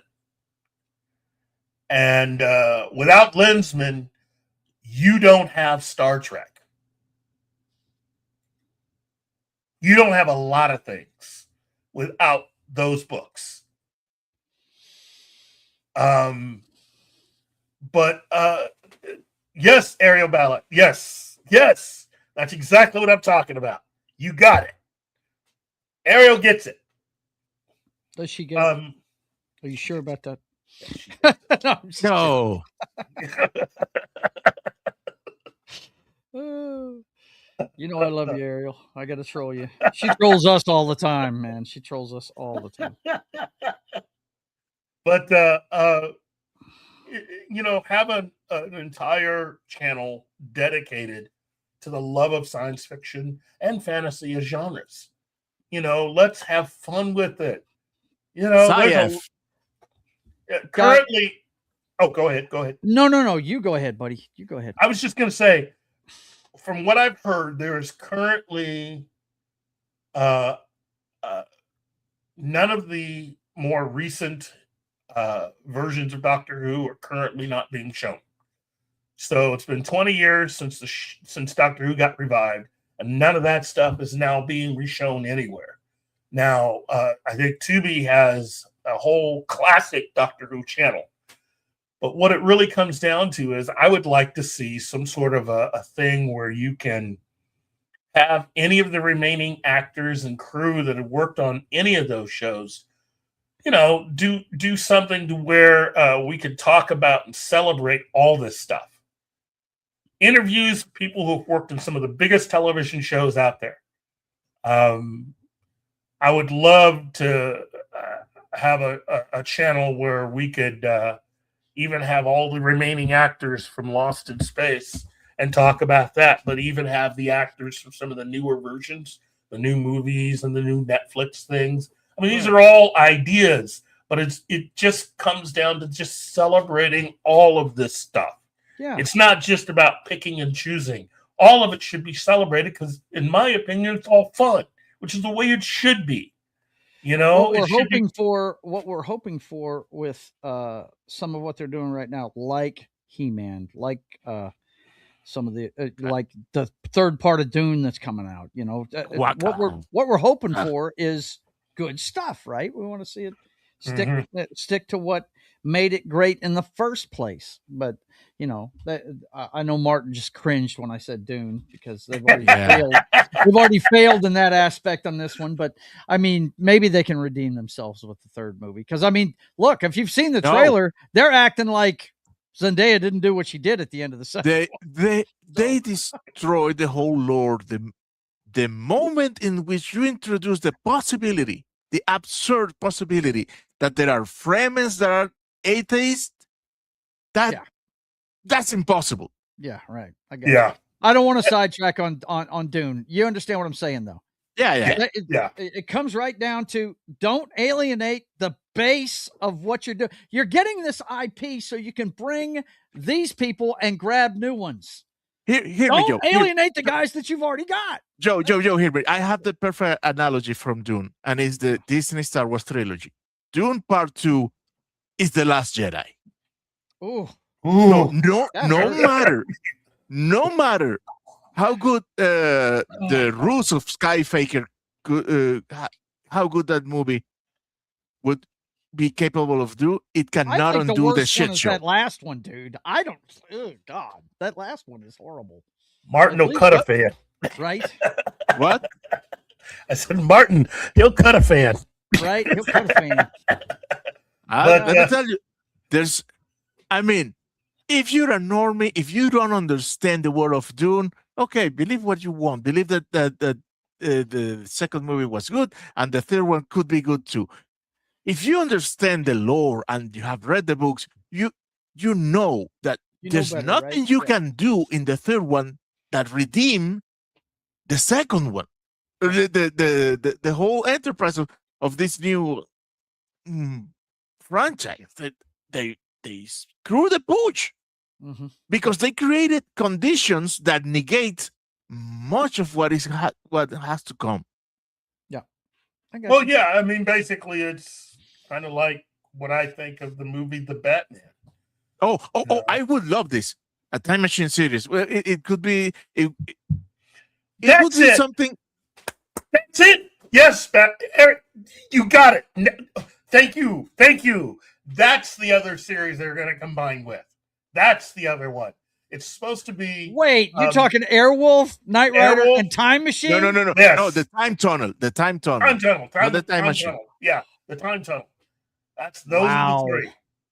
And I'm just like, wow, that's a big swing there. So it's going to be like Stargate, right? We're going to start a revolution in different time periods, right? Because we're bringing Airwolf and Knight Rider with us. Good Lord. Oh man, that's intense. That is could be wild, actually. I'm just wow. Oh yeah, really? Oh, thank you, Power Ranger Dummy. Thank you. Yes. More news about my other twin brother, Robert Meyer Burnett, and his all new observations this evening at 6 Pacific. I need to get him on this show because I think. That would be awesome. Hey, Vigman, good to see you. Oh, Vigman. I think there have been a lot of really cool ideas that different people have come up with. It's just that, again, it's the whole access to being able to take it from what it is into something new. And I get that. But you know what? There's there are books like The Eternity Brigade, which is something that I remember reading decades ago, which in my opinion is almost like that entire story is almost like one big Twilight Zone episode. It'd be fun to see, But I think it'd be nice and unique. That's what I'm getting at. There are books out there. There's material out there, some of which is just falling between the cracks, that if you want to adapt that, that's fine. You know, we don't have to continue to adapt something that's already been done. That's the reason why I often bristle at the whole there are no original ideas, because that just isn't true. It's just that the entirety of the entertainment organizations that are currently in existence, the way they're being run is to pretty much either stop and or alter whatever good ideas and original ideas happen to sail through. That's really what it comes down to. And it's unfortunate, because that almost guarantees that you're never going to be able to find someone who is as creative as, say, a George Lucas. You know, we might actually already have another George Lucas out there, but he's never going to be allowed to do anything because, you know. I just wait. I need to address thing. Where is it? Okay, Ariel Velez says either a Quantum Leap reboot, make, or continuation. Ariel Velez, and she continues, have Scott Bakula return for it. What are you talking about? That has already been done. It's Enterprise. He was stuck for 5 years in that bridge, waiting for a moment in which he would jump out. Well, I mean, they already brought back Quantum Leap. And that, you know, there's a lot of fans that weren't that. Yeah, I know. I'm going to keep running what's left in my mouth until Joe returns. He may have had an emergency. Yeah. But, they've already tried to do that, and that's cool, you know. I remember saying on this show, though, and this might be new info for some of you out there, because I've talked about it before, but a lot of you may not know that there was actually a proposal to bring back Magnum. Not a new version of Magnum PI, but the return of Tom Selleck as Magnum. And that this is something that had been talked about with Tom Clancy, the author, Tom Clancy, who got a hold of Tom Selleck and sold him on an idea to continue going down this road with the character of Magnum. And what Clancy would have done, what was proposed, was to take, for those of you who remember the end of Magnum PI and how it ended, the Magnum television series ultimately would be seen as a bit of a vacation for a character who could have easily fit within Tom Clancy's world. And that the proposed continuation would have seen what Magnum had been doing when he returned to what he had been doing in the military before. Except this time, he's coming back into it with a daughter. And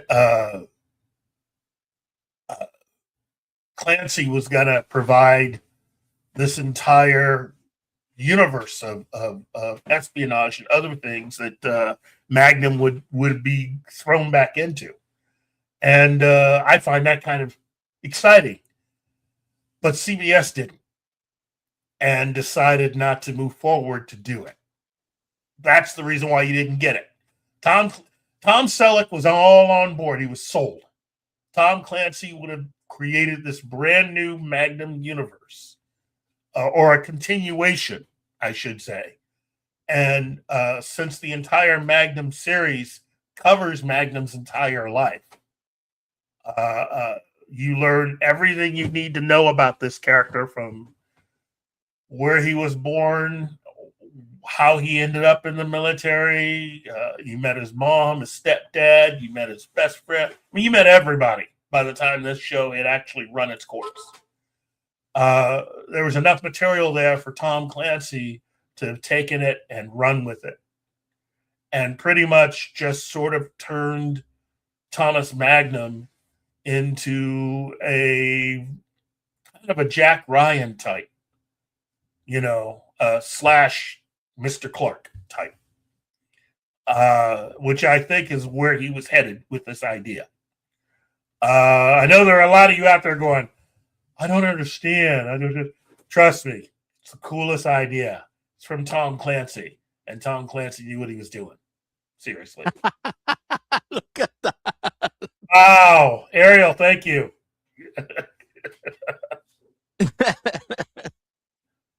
Yeah, I get it. There are some people that really like the whole island vibe and the bachelor lifestyle and the car and the dogs, and that's fine. That's fine. Hey, hello, James Caseta. Hello, James Caserta. Actually, Blue Buds is over, and it looks like he's coming back for the Rockford Files revival. Or reboot, I should say. The Rockford Files reboot. Not a revival. Mr. Gardner is no longer with us, and wow, we could really use some James Gardner right now. Again, I'm gonna say it again. Yeah. I'm gonna die on that hill. If they are reviving the show, I'm happy they went with Boreanaz because, oh my God, he looks like James Gardner.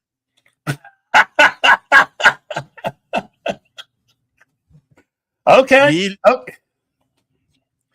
Hey, David Boreanaz definitely has what it takes, and he's got a good sense of where to go, considering he has been on a major role since leaving the Buffyverse. So, yeah. Support I don't know your local that. sheriff. There you go. That's a James Gardner movies. He did 2 of them, I think. I learned a lot about James Gardner. I didn't realize he had busted up his body so bad making the Rockford Files. He had to have, I think he had like 6 knee operations. Wow. Look, James Gardner was a badass. Okay. This guy was awarded the Purple Heart twice. Oh, look at that. Look at that.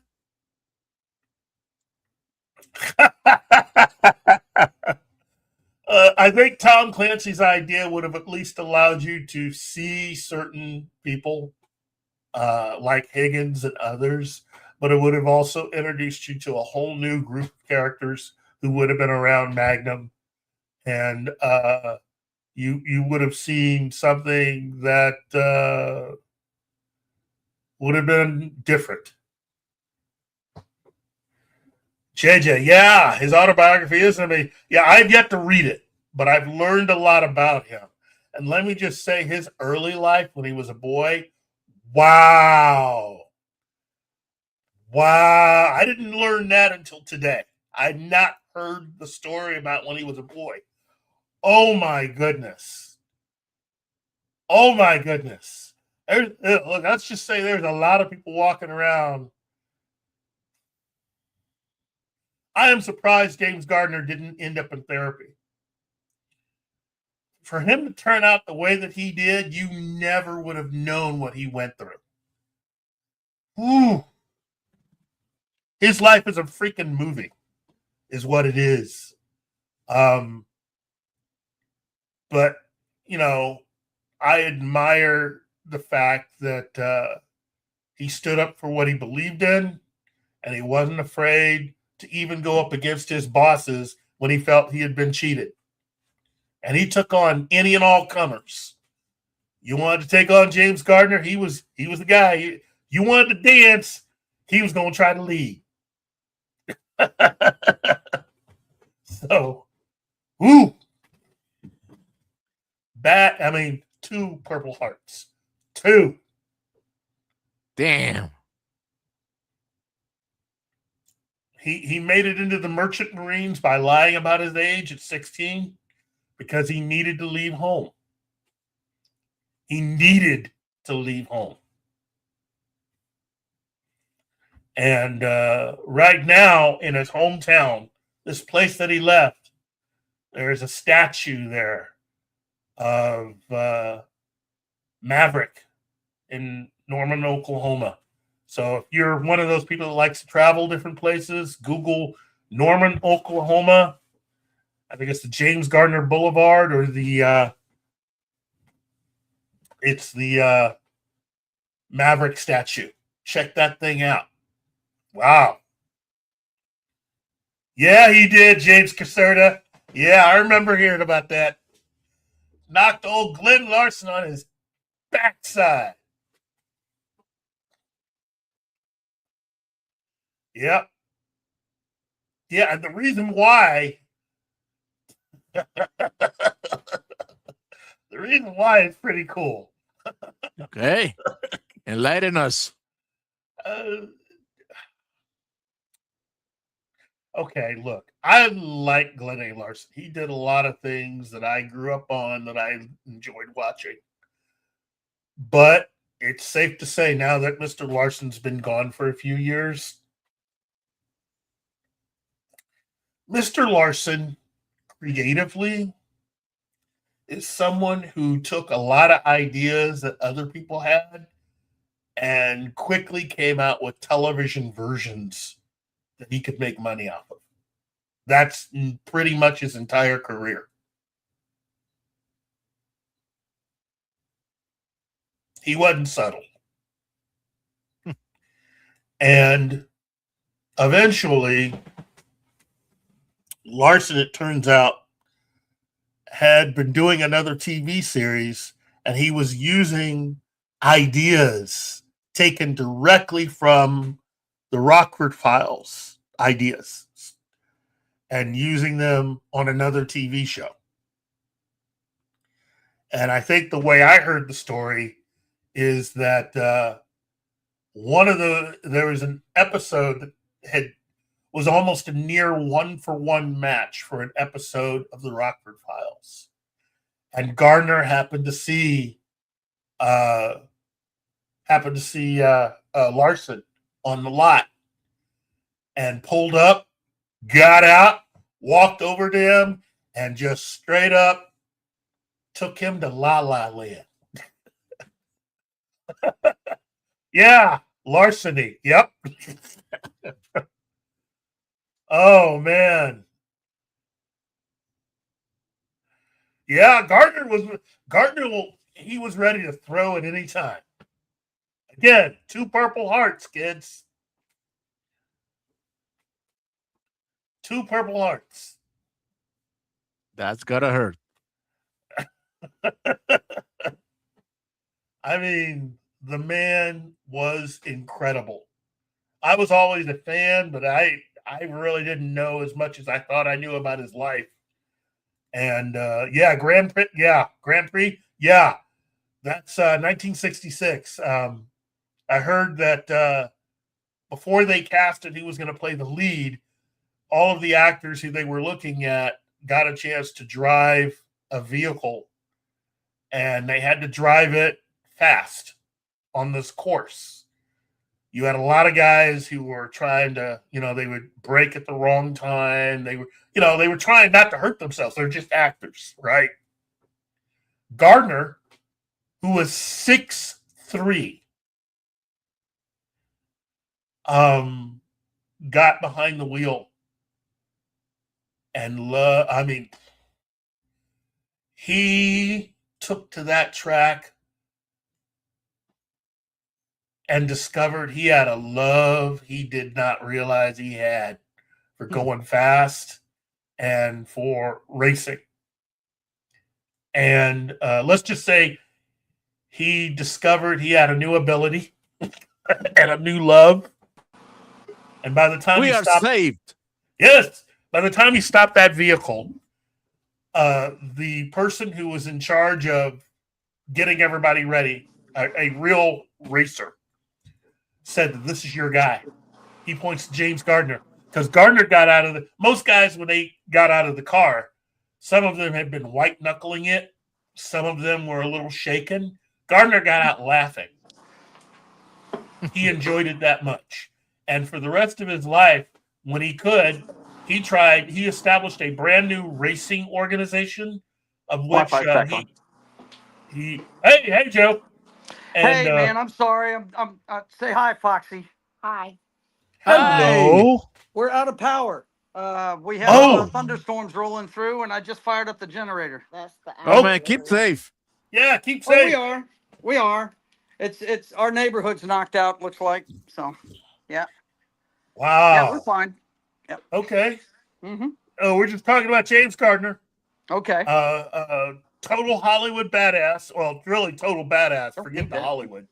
And pardon my cursing. Come on, there's no reason for me to be like that. I'm sorry, but it is just the guy was a one of a kind, and he was just hardcore. And I'm talking about the movie Grand Prix that he did in '66, and how he was able to score that film. He was able to make that film. That had originally been a project for another actor, and he took it from him. And the movie ended up winning like 3 Academy Awards. Wow. And Gardner I think he drove the pace car 4 times. Started racing semi-professionally, and he was good at it. The guy pretty much, from professional racers, he could have had, if he had decided not to be an actor anymore, he could have made a living as a real racer. Wow. Real race car driver. But James Gardner knocked the blank out of Glenn A. Larson. Really? Yeah, he knocked him out. So I love James Gardner, by the way. I never saw anything with him in it that I didn't like. He was Who doesn't? He was Mr. No Bullshit, man. He really was. he also had won 2 Purple Hearts. Yeah. I think he was a Korean War vet. Okay. There you go. And he just did not suffer fools. And Tom Selleck wrote quite a bit about James Gardner in his biography. That's another one you need to read. There was somebody saying that they had read James Gardner's biography. Well, the other one is Tom Selleck's, and Tom Selleck learned a lot from James Gardner. Let's see, and it was Gambit. Yeah, the Glenn Larson-y nickname suggested that Larson's success was built on creating copycat versions of films rather than original concepts, with critics like Ellison arguing that it was that's exactly what Glenn A. Larson did. He took inspiration from many different things and sometimes blatantly took certain things, and that's the reason why Gardner basically laid him out, because Gardner had warned him. There had been an episode of this other show that Larson was doing, and it was way too close to an episode of the Rocker Files, and Gardner had warned him, you do this again and I'm a knock you into next week. And sure enough, there was an episode that was pretty much based on something that had just happened earlier in the season. And true to his word, driving one day and he saw Larson out and about, and he pulls up jumps out and bam. Wow. And Glenn A. Larson became an astronomer that day. Because he was launched. So, I mean, I've said before and I'll say it again. When I was a kid, I loved Glenn A. Larson, but knowing what I know now, it's like, wow, if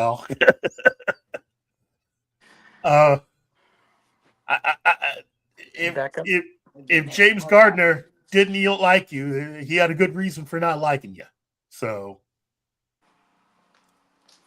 yeah.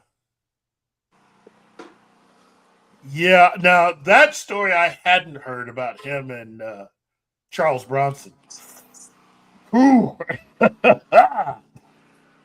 Woo. I mean, Chuck's tough, but Gardner's Really, I would have never thought Bronson being mean to people, not gratuitously, but true. But I the mean, more you know. The more you know. And he could have been having a bad day. I mean, there's nobody that's perfect. Every so often, we all have, the day. But yeah, Gardner was always about trying to be a perfect gentleman at all times. There's a story about the Rockford Files that another Rockford Files story. But there's a story about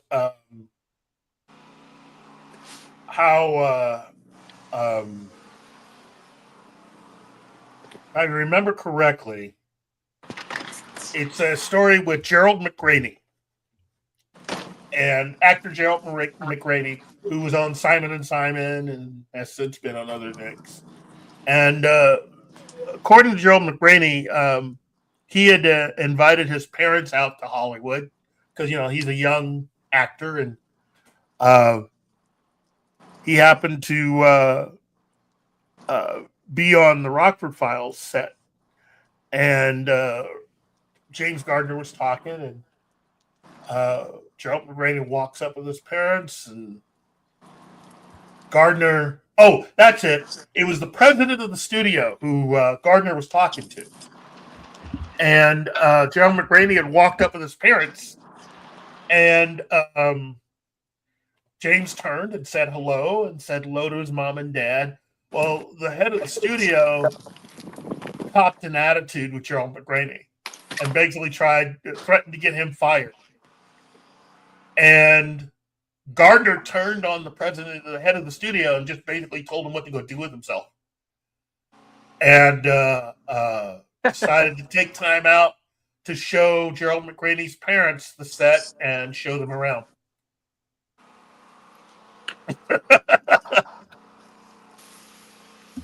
James Gardner, everybody. I need to read his biography though, because I've learned so much about the dude, and I admire the heck out of that guy. And again, a veteran, so Korean War vet.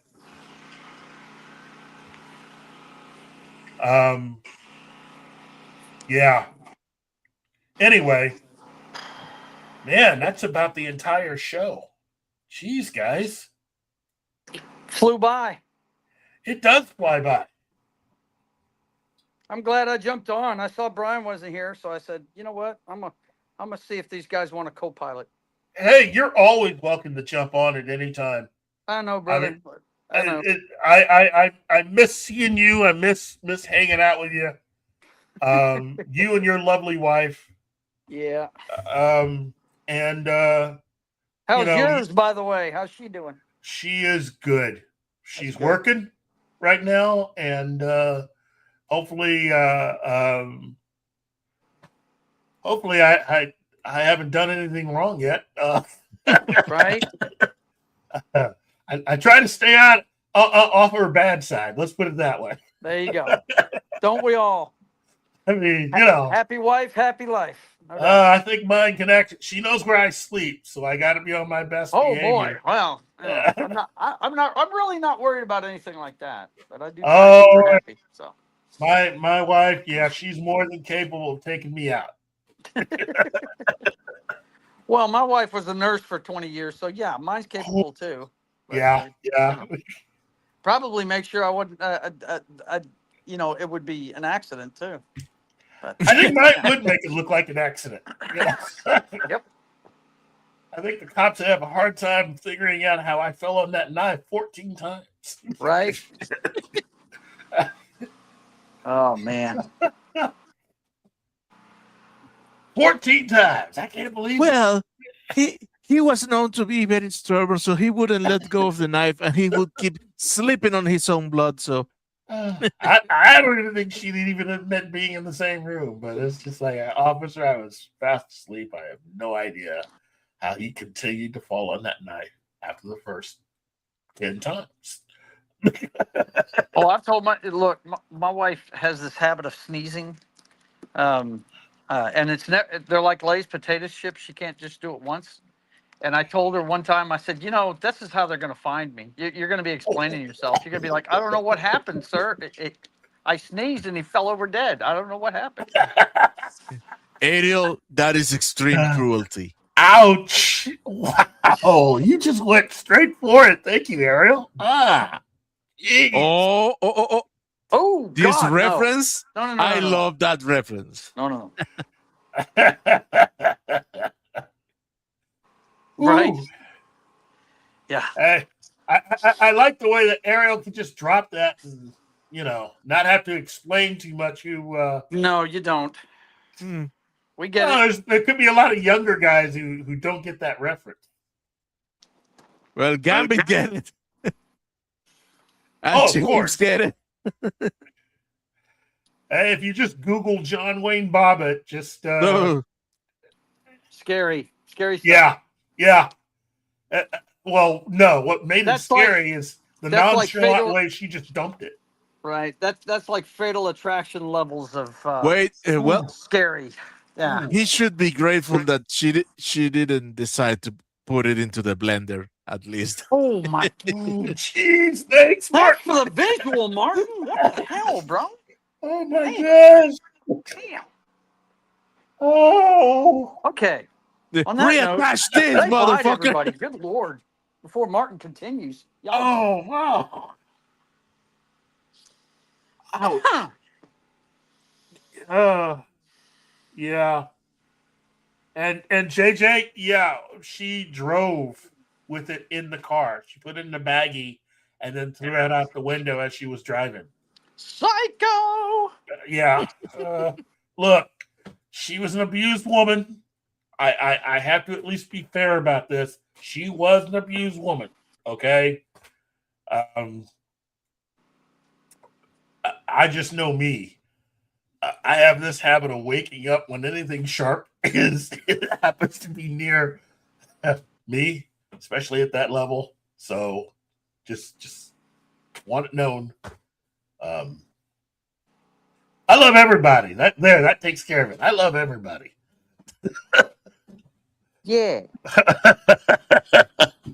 What he said twice. Ooh.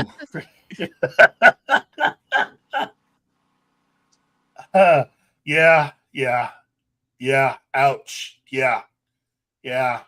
She I heard she put it in ice and then just took it. Yeah. And went for a drive. Why? She went for a drive. Well, for one thing, enjoyed him. For one reason, the reason why you would want to put it in ice is it's not as messy. Because if you just put it in a baggie, that because it's mainly it's made to house a lot of blood anyway. At least when you put it on ice, it's not gonna as much. So why are we talking about this? I don't know. Ariel Ballet brought it. Ouch. See, this is one of those times being old like I am, and you remember all this stuff. It's one of those things where I don't need that in my head anymore. So no.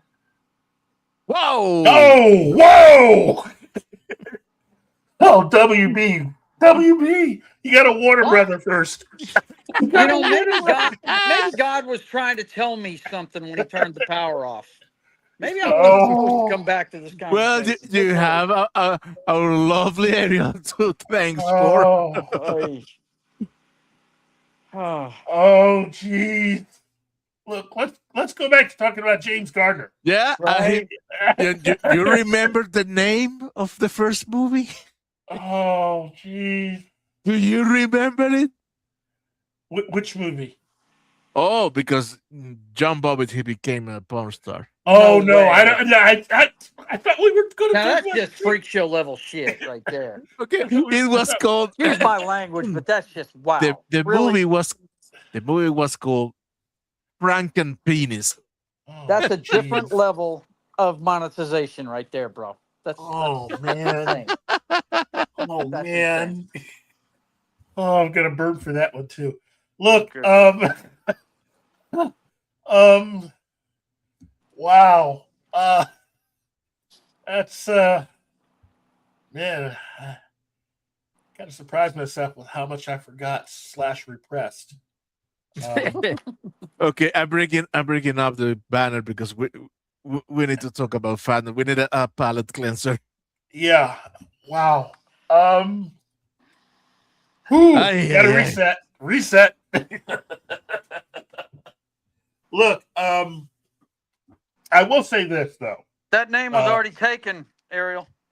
No. Yeah, I don't know. Isn't that the name of the? Isn't that? Yeah, the name but I don't know which precede which. I don't know. Yeah, Tim Burton's project. Yeah, because he made a short, but Yeah. I don't remember the year. That would have been 1981. A while ago. It was before the first. Okay, Batman he won. Movie, He won. Yeah, he's first. Yeah. So that was his little student film that he made. Yeah, JJ. He ended up expanding it for Disney. Racing. Yeah, right.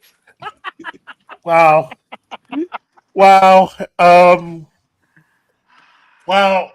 You know what though? If I had to revive any TV show, anyone to do something with, surprisingly, I would want to take a shot at Voyage to the Bottom of the Sea. It's one of my favorite shows growing up. Yeah. That's back in the days of the Irwin Allen television shows. Yep. Yeah, that's exactly it. And Mine Irwin, was Land of the Giants. I love that show. that one too. Well, that one. well, go we ahead. had Sequest. Yeah, sequence. Yeah, that was Steven Spielberg's version of it. For me, I loved that show, and I like the fact that it's military based. Now, do you know what year that show takes place in? It's in the future from when it was now made. it's in the past. Now Oh, it's in the past. Okay. Yep. Okay. Martin, do you remember? 97, wasn't it? Nope. It's No, 97 is Blade Runner. 1987. You're talking about Takes Sequest. No. Voyage to the Bottom of the Sea takes place in 1987. Oh, it's in the future from the show that it was made, but it was in It's our in our past. past Gotcha. now. Gotcha. Yeah. Okay. I was think confused by that. Sequest was 2032, right? Yeah. Well, the first season was about 2030. 2030, 2031. But yeah. It's still in our future. I'd do a Voyage to the Bottom of the Sea. 1989? Okay. But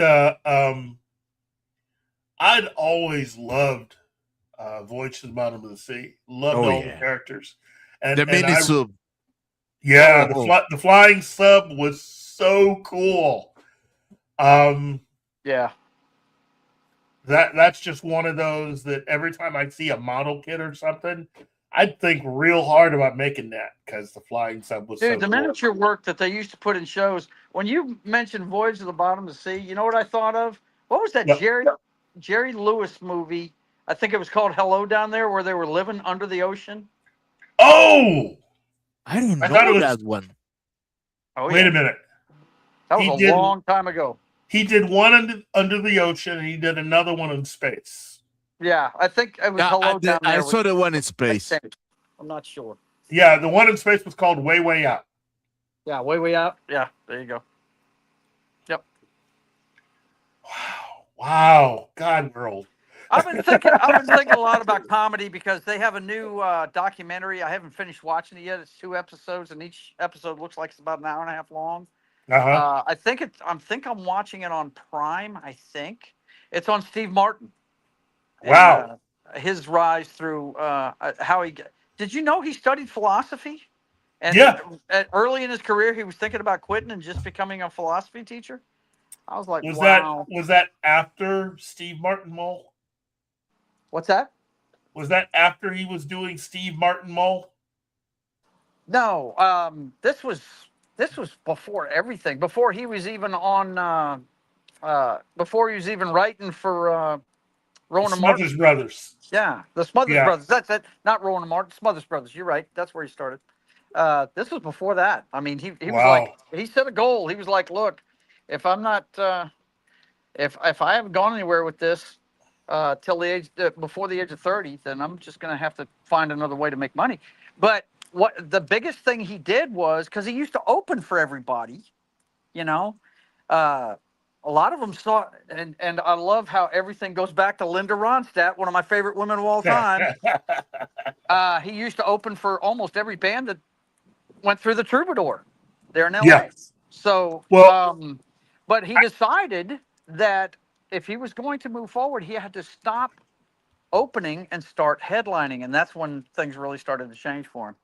Yeah. Your place on the ticket, he found out, means a lot to the crowd, and Oh, you of get a course. lot better reception. You know what I mean? So Oh, of course. that's interesting stuff, man. Like I said, I'm about a third of the way through it, and so highly recommend it so far. Okay. I've always loved Steve Martin. And My dad, the first album I bought was Let's Get Small. It was before he really hit it big with King Tut and all that stuff. Yeah. I think I had seen him on Saturday Night Live already, and I bought Let's Get Small, and my dad heard me listen to it one day. He said, "That guy's an idiot. He'll never go anywhere." And then I talked to him around the turn of the century, and one time, and I said, "Yeah, you're a great eye for talent. You remember what you said about Steve Martin?" He goes, "Yeah, I missed the boat on that one. I really did." Oh man, the man with 2 brains. Yes, it was Steve Martin, and I love that freaking movie. Dead Men Don't Wear Plaid. You can I do a love whole that show about movie. Steve Martin and all the stuff he's done, man. Pennies from Heaven. Yeah. Oh, geez. Yeah, how many different genres has he done? I mean, he's done serious stuff. He's done musicals. I mean, yeah. It's crazy. Yeah, he's great. Love him. What is that, Gambit? 20,000 Leagues Under the Sea? There you go. Great movie. That's what made me a Kirk Douglas fan as a kid. You know, I wouldn't mind somebody doing an updated version of that, a new interpretation. But my thing would be, if you're going to do that, you need to do that, and then you need to do the sequel story. And if you do both of those together, that'd be fantastic. Here's an oddball question for you. Okay. You want a turban on Nemo or not? What? You want a turban on Nemo or not? I would do it either or, depending on the day. I would leave it up to him because of who he is and what his history is. Because, again, I'm embarrassed to say that my first run-in with the character of Nemo was obviously a lot of the Hollywood films. So I hadn't really read the book. But understanding his origin story and where he actually comes from, yeah, that's an important difference because not a lot of people know that. You Yeah, can tell. the only experience I have with the turban was, and I've never read the book, but League of Extraordinary Gentlemen, he's definitely depicted differently than James Mason's version. You know what I mean? Oh, okay. Yeah. Yeah. Well, Now, yeah, go ahead. if I may, Mhm. and this is just a personal preference of mine. Yeah. Seeing how Nemo abandoned the world and constructed his own world and his own culture, I would see Nemo keeping his turban in his room on display, but not wearing it, signifying I come from this, but now I am this whole different thing. Mm-hmm. That is my point of view, and I'm not presuming to say that Verne should have done that. No. That's what I would like to see. He may be the first, really, I don't know. Penny! Hello, Yeah, Penny! sorry you're having a crazy, frustrating day, young lady. Sorry about that. Hope it gets better for you. He may be the first ecologist, I mean, really. Eco-terrorist. Eco-terrorist, there you go. He might be the first one, really. The Mysterious Island is the sequel story. Yeah. And look, there's always room to take a lot of classic literature and do new versions of it, Mm-hmm. I believe in also balancing that with discovering new talent and doing something new every so often. Whether you're talking a regular book or even a comic, an independent comic. Mm-hmm. But like with Metropolis, I think somebody should take a run at 20,000 Leagues Under the Sea, because that's just a classic novel. Yeah, it is. Something that I don't think they teach anymore. A lot of classic novels are no longer being. Well, how many times have they remade Frankenstein and Dracula? They've done it millions of times. But you're right, that one hasn't been revisited. It really hasn't. Oh no, it has. Believe me, it has. And oh my goodness, there's one from Hallmark with Michael Caine as Nemo, and there was a miniseries called Nautilus from the British. It is not Scottish. It's all that I would say about Nautilus. Oh my God, it's not Scottish. Well, that sucks. That sucks, man. Yeah, I dude, let me put you this. Remember my first days before I grew a full beard? I only used a goatee. Mm-hmm. That was in honor of Captain Nemo. Oh, there you go. Wow. Yeah, so there you go. So when I saw Nautilus, it pains me to be. But yeah, they have done some I think 2 or 3 versions of it. The best thing keeps being is still the Disney one. I freaking love it, and I think you said the word Nautilus, and everybody's mind goes to that shape of the sub.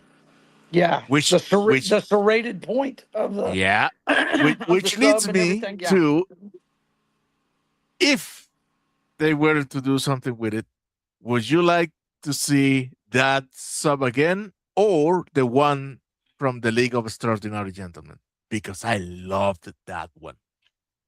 Both of them I like. Both of them are cool. Do a hybrid of both of them. Yeah. And a version of Nemo's car, because that was a cool. twist. Yeah, the car is cool. I need that car in my life. Somebody had that. I saw something online where somebody had that. They had that car. Him and Red Skull must have had the same mechanic. Yeah. Okay. I'm gonna play the Green Goblin here Okay. and make Did you nothing choose. wrong. No, I make you choose, Spider-Man. If you have to choose between Batmobile from '89, the Tumbler, Nemo's car, or Red Skull car, Nemo's go. car. Okie doke. Nemo's car. Nemo's car. Yeah, Nemo's car. The only one I'd consider is the Tumbler because of all the shit it can do. Yeah. Now, You know. if you said Ben Affleck's Ben Nah. Affleck's version, Nah. I would almost consider Ben Affleck's Batmobile only Nah. because he could take all comers, and that was the no joke Batmobile. Nah. And The Murder Mobile, you mean? what do you mean? Oh, What'd that he say? can What do you say? that tank was made for murdering people. And No. So was Not the a Tumbler, Batmobile. buddy. Now, if we're gonna go out of the reservation, have you played any of the first Batman Arkham game? No. I played all of them but the final one. Joe, you need to look for a picture of that Batmobile. God, Well, damn. I mean, from what I understand, the Snyder, the Snyder Batman is basically the dude from those games, right? No, Yeah. the way he fights, only the way he fights. Right. I'm actually thinking about doing a playthrough of that. Oh, you After should. we're done with what we're doing, because I've never played any of the Arkham games. So, You're gonna love it. yeah, we'll see. It's a perfect button smasher. Wow. Just wow. Just wow. Yeah, me and Martin are fixing to embark on a journey to get out of prison together here this week. We're gonna be playing A Way Out, an old EA game where you have to work in tandem together to get things done. So, Well, I wish I could play, but I have to go see my in-laws this weekend. I hear you. So you guys have a good time, and hopefully someday when I can afford to buy a PlayStation 5. Oh, yeah. You heard about all that, right? yeah. Dude, the price for they the jacked next up all the one. prices. Yep. The price for the next one is gonna be starting at 1,000. So yeah. Wow. I doubt they're even working on it yet, though, because they really haven't. As far as I'm concerned, they haven't done everything they can do with the PS5 yet. And what's the improvement going to be? I mean, Bye, James. if people want to improve their gaming, they should go it on computer. You know what I mean? So, Yeah. Yeah. Well, I mean, at this point, there's not much more they can do to improve it. well, the whole cross-platform gaming thing has really opened everything up. Yep. You know, I like that. I like playing certain games with people who are playing on different platforms. Yep. I've made a lot of friends doing that. When I have time to play, I should say. Oh, the guys on my video games stream, they're all guys that I met playing online. Besides Martin, I mean, Wow. Knock is a mainstay on my channel, and I met him playing DC Universe Online, and Lunatic that's with us every Monday. Same thing. We're all in the same league in DC Universe Online. Yep. Getting some water. Sorry about the background. Well, that's all. That's don't all good. That's all good. We're kind of in the dark here, so. Which means the air conditioner's out in Louisiana. This is not a good thing. Oh, Wow. I feel for you, my brother. Therefore, I need water. Yeah. Well, here's a question because of the way this show has gone. Which one of these would you most likely take? Would you rather have the Rocketeers Rocket Pack? Mm. Would you rather have the invisibility cloak from Harry Potter? Would you rather have the Knight Industries 2000, aka Kit from Knight Rider? Or would you rather have Blue Thunder? Blue Thunder. Holy fuck. I'm a big fan of the A10 Warthog. I like anything that can take a shot and destroy things. So, yeah, give me Blue Thunder. If those are the only options, I will go with the Rocketeer back because the nimbleness. But I would like to introduce the bullshit belt transporter from J.J. Abrams' Star Trek. What? If we're going to start introducing stuff, then I want the friggin' the dimensional control belt that friggin' Ultraviolet has. Oh, Mia Jovovich. Oh, the gravity one. Oh. That way I can have 50 million weapons on call. Oh no. That wasn't the belt. That was in the wrist. Yes. Oh yeah. It was a belt you won. too. It was a belt. The belt was the gravity. Yeah. The thing that with the gravity. No, you won. You won. I mean, if we're going outside, let's go all the way. That's having two bags of holding. But from what Keith said, yeah, give me Blue Thunder, man. And it's just, look, it's from me being in the Army. I love the A10 Warthog. It is the friend of every ground pounder that's ever walked this earth. It destroys tanks for a living, and I always thought Blue Thunder was pretty much the helicopter version of it. So, yeah, give me that one. Wow. I still go with the Rocketeer back. Rocket back. I hear you. Okay. And you, Keith? Me? Oh, man.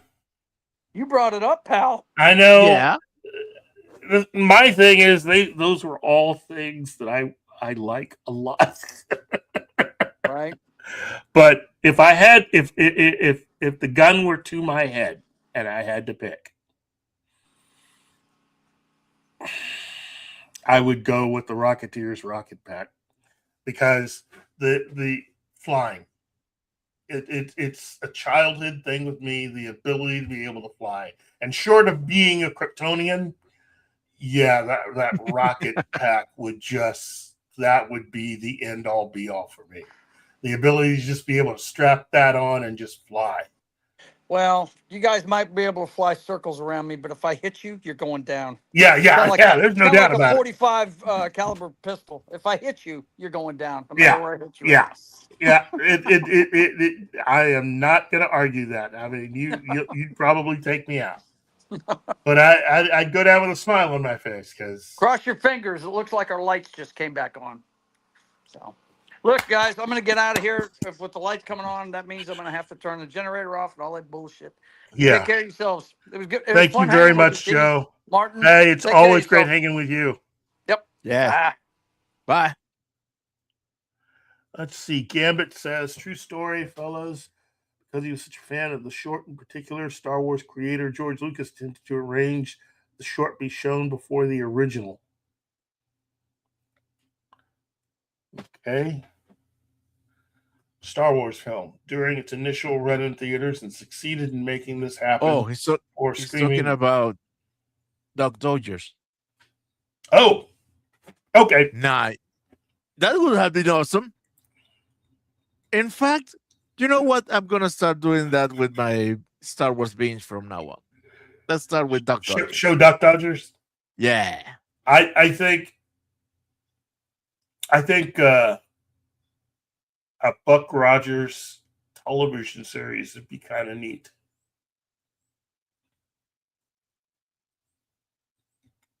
Yeah. Because, as I said earlier, being able to explore all of those concepts, all the stuff from the original story, comic strip, and everything else would be fantastic. And season 1 would be different than what season 2 would be. If I remember correctly, there aren't really a lot of spaceships in season 1 in the first part of the story. So it's kind of like Flash Gordon in that sense. That's where Flash Gordon comes from. It would be it'd be the resistance fighting, really fighting in the woods, basically. Lots of guerrilla style fighting versus a force that has way more weapons and options than they do. And Buck Rogers and the Rebels would basically have these kind of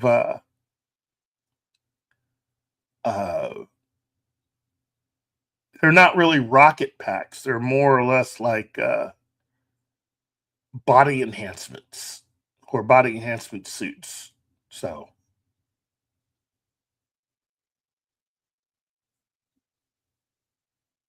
I don't know about that, but okay. but that's just the way I think of it. I mean, you know. I think we've had a pretty good show today, everybody. Yeah. I've learned so much about you guys. I learned some of you guys. Wow. Don't go back there. I'm not. I'm just saying. Wow. Ariel. Wow. Never cross that woman. Oh, I would So that I'm never gonna dream say. of doing that. I would never dream of doing that. I'm glad you like me, Ariel.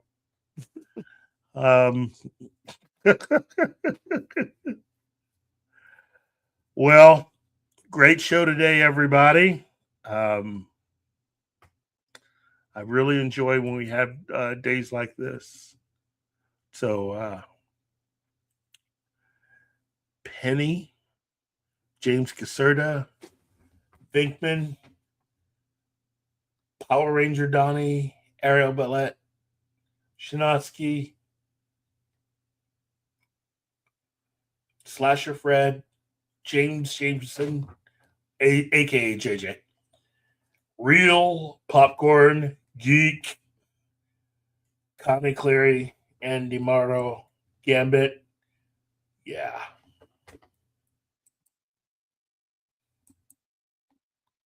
Oops. Wait.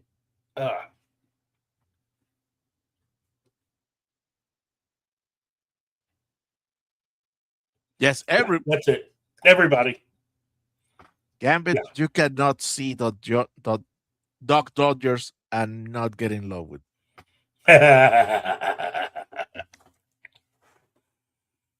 Classic. I got it on DVD. Lucky you. Well, listen, everybody. It is, again, always a pleasure to do this. I enjoy doing it. I want to thank the main man himself, Martin, because without him, there is no real show here. It's just me talking off the top of my head about a lot of different things. So please check out the rest of the shows that we have on the Pop Culture Minefield channel here on YouTube.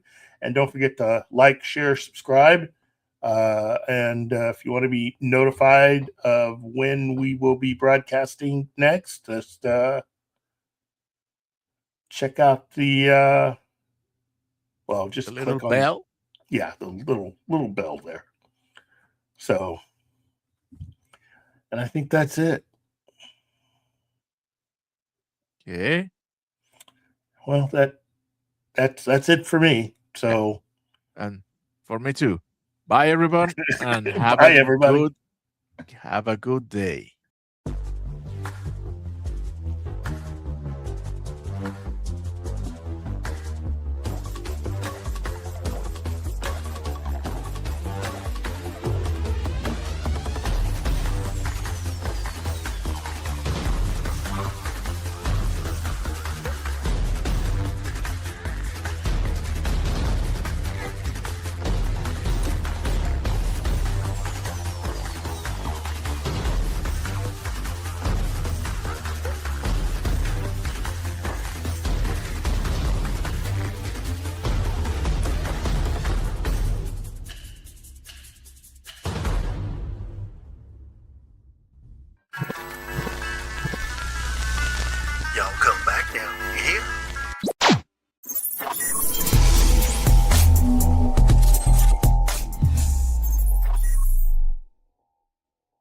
Matt Damon.